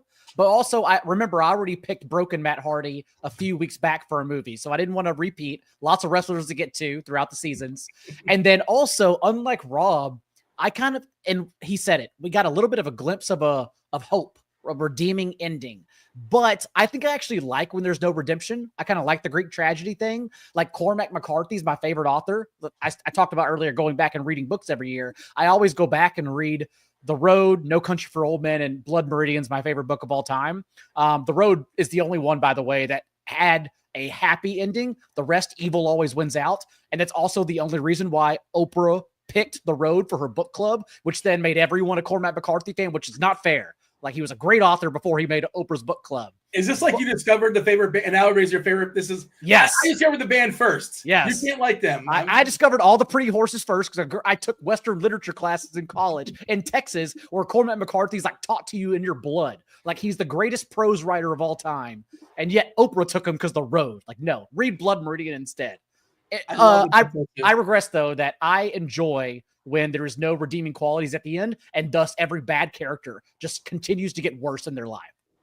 I want to say too, whereas Rob, it's so much easier to just shit on Rob when he's not here and he has no way of. He's a natural rebuttal. He's having fun being a contrarian, which is fine. But he was talking about not liking the camera shots on the tennis ball at the end where it was going back and forth. I legitimately think that was one of the coolest shots of the year in any movie. Yeah, Rob would definitely disagree. On the tennis ball as they were playing, I thought that was incredible. And he didn't like the as their soundtrack either. No. Okay, fair enough. So it's Christmas week coming up. Daigle, you won our contest. Appreciate those of you that are still hanging out with us. We're going 2 hours and 18 minutes strong. Our viewership does not drop when we go to the movie segment, and I love that. Like, I think there are people who come just for the movie segment. Yeah, where's with the cowboy guy is always popping up during the movie segment. I'm not sure he's where is Serotonin at? He should be around here. Daigle, do you have a movie locked in for us? Is it a debate? Is it a conversation? What do we have? Let's have a conversation, because I do want to make it a holiday movie, but is there one that people have not seen or need to see? Because at this time last year, remember, we got to experience The Holdovers, and that was very enjoyable. But excellent. we usually make it holiday themed this time around. If I hadn't just watched it, I would have suggested, and so for the people who haven't, I know Dean didn't like it quite as much as I did, but Carry On Netflix, new Taron Egerton movie, sort of Die Hard-ish, where it's an action movie that takes place over Christmas time. Not as action-packed as Die Hard, a lot more psychological and just suspense thrilling. But Jason Bateman's absolutely incredible in it, like plays a villain and plays it well. So that's one I just kind of want to recommend people to watch over the holiday season if they're looking for like a holiday thriller. But Dean and I did also just watch it. I liked it. For the record, I just didn't love it. But and you kind of mentioned it. Jason Bateman was so much better than everybody else in that movie, which was kind of made everybody else look worse by comparison. I thought Taron Egerton did a good job, but I'm also just a Taron Egerton fan. Yeah, they were fine, but like the way Bateman was just so much better. Yeah. It's like Denzel in Gladiator. I haven't seen it yet, but it's on the list. But yeah, I hear that's supposed to be pretty good. What did you have, John? That's you're considering back and forth on. I was actually going to. I was going to kick it around the room. Was my original idea, but I forgot we don't have two voices here, so it makes it harder to kick it around the room. I didn't put much thought into it, honestly, because I thought we were going to have a conversation about it. So, like, when I think of the holiday movies, like Kiss Kiss Bang Bang is a one that's off the rails a little bit that comes to mind. It's fun. If you wanted to revisit like one of the Die Hards, we could do that. If we wanted to watch The Rock's newest movie, Red One, and I'm sure it's dumb, but we could do that as well with Chris. Is it not? No, it's not. It's Chris Evans. Chris Evans. Yeah. I'd love to pick Red One just because I know Rob would absolutely hate it. He'd lose his shit. He would hate me. Yeah. My favorite Christmas movie is Eyes Wide Shut, but it's probably too long, and probably it's probably not the I'm not going to force my ideas on anybody. But like Rob said, we may have just watched Eyes Wide Shut. So This past So- movie. For what it's worth, I have seen Red 1, and I think it's not necessarily like good, but it is a whole lot of fun. Like, it's silly, it's funny, and it's a lot of fun. Chris Evans is really good in it. I've never seen Kiss Kiss Bang Bang, but I do love me some Robert Downey Jr., so I'd be down for that too. Val Kilmer as well in his prime. How about that, Dean? Let's go back and review Kiss Kiss Bang Bang. I remember, was it Pat Mayo loves this movie. Okay. I remember he's the one that got me to. I remember him. He mentioned it several times, and I watched it a few years ago. And I didn't watch it the first time around. Unless I'm confusing it with something else. Is this a Sam Jackson movie or no? Oh, I'm confusing it with something else. Yeah, you are confusing it with something else. Like Last Kiss, something. It was like Gina Davis and what's the Gina Davis and Sam Jackson movie that sounds similar to this? That's what I'm thinking of because maybe I haven't seen Kiss Kiss Bang Bang. Not sure. Now I feel like I need to do this. The Long Kiss Goodnight. That's what I'm thinking of. Yeah, I get these two confused. That was pretty good. I don't know if I've seen Kiss Kiss Bang Bang, so I'm on board. Sure. Maybe I've seen it and I just forgot. 2005. Robert Downey Jr. and Val Kilmer. Okay, yeah, that sounds like a good cast. And Michelle Monaghan as well. Is that around the time she was dating Tom Brady? Not sure. Director Shane Black as well. He went on to do a lot of stuff. So this could be of note. This could be interesting. 10 hours. I'm looking at the clock. It's 10:22 on the East Coast, meaning we've been doing this for 2 hours and 22 minutes.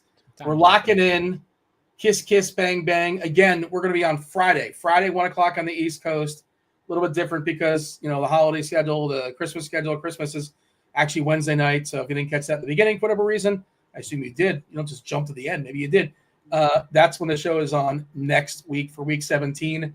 TJ, anything you want to say to the people before we get out of here? Lock button Jahmyr Gibbs this week in DFS. And if you're interested in more movie and TV conversations, head over to my website, agentsoffandom.com. We just are going to be dropping our review of Sonic 3 probably within the next couple hours. And all the big movies and TV shows that are dropping, we have reviews, recaps, interviews with the creators and the cast. So check out agentsfandom.com and our YouTube page and such. Finally finished The Penguin. That's got to be the best show this year. I think that's the best. I agree. I think maybe Shogun. But Penguin is my favorite. Penguin was incredible. Yeah. I don't know. The only they're going to do a season 2 unless Colin Farrell doesn't want to put the makeup on again. I imagine that seems like a miserable experience. It'll depend after Batman 2. So it's like, because there was originally no plan to do a season 2, but because of how positive the reception was for the movie, for the show, how much everybody loved it, how much everybody loved Sophia Falcone. Great. They're in the script for the Batman Part 2 hasn't been written yet. It's not done. It's in the process of being written right now. And then it's filming next year.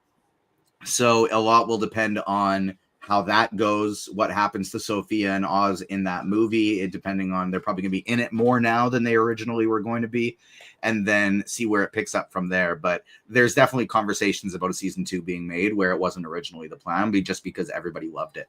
But even if they don't do a Penguin season 2, they'll probably do more TV shows for HBO within this universe, in addition to the Batman movies. Yeah, just an elite show. Daigle, anything else before we step aside and get out of here? Establish the Run. The Waiver Wire podcast feed's free if you want to go check that out. Otherwise, the columns. The matchups I have this week, I'm finalizing 49ers Dolphins right now. That's why we didn't talk about it that much, because I'm writing it up and I'm like, this game isn't good. And then, of course, I'll keep doing the showdown matchups as well there. Hopefully you'll do better than last week. Silva called you out for I Seattle, know, right? that MFer I heard of. And by the way, I called that game, right? Both teams becoming run heavy, questioning JSN's ceiling performance. And 10 catches for 83 yards is good, don't get me wrong, but that's not his ceiling. Wasn't a player worth captaining in showdown. So that's why I wrote it up. So I got all the analysis right, except for I have had such a bad year behind the scenes doing score predictions. I know it doesn't matter, but Like my score predictions have been terrible for the showdown games. And then, of course, all of Silva's Packerhead Jersey bro friends are screenshotting on my bad score because I picked the Seahawks to win by a field goal, and that was not the case at all. Geno Smith got injured, but the Packers are still going to win that game. Let us know in the comment section about how bad Daigle was this one game. If you want to know for this week, I have the Bucks beating the Cowboys by 2 scores, and then the Packers are going to roll the Saints on Monday night. Dude, Spencer Rattler in Lambeau in mid-December against a defense that's trending towards being a Super Bowl contender and leaning on a running game. There's no chance. There's just 0 chance. 14-point favorites I'm looking at right now. Yeah. Big time favorites Monday. All right. But it's Kendra Miller week. It is Kendra Miller week. It's Kendra Miller week. He's ran 26 routes to Jamal Williams 3 the last 2 weeks as well. Like, Jamal Williams won't even be involved. This is all Kendra Miller. Despite it being a bad spot, he's going to get every touch. Yeah.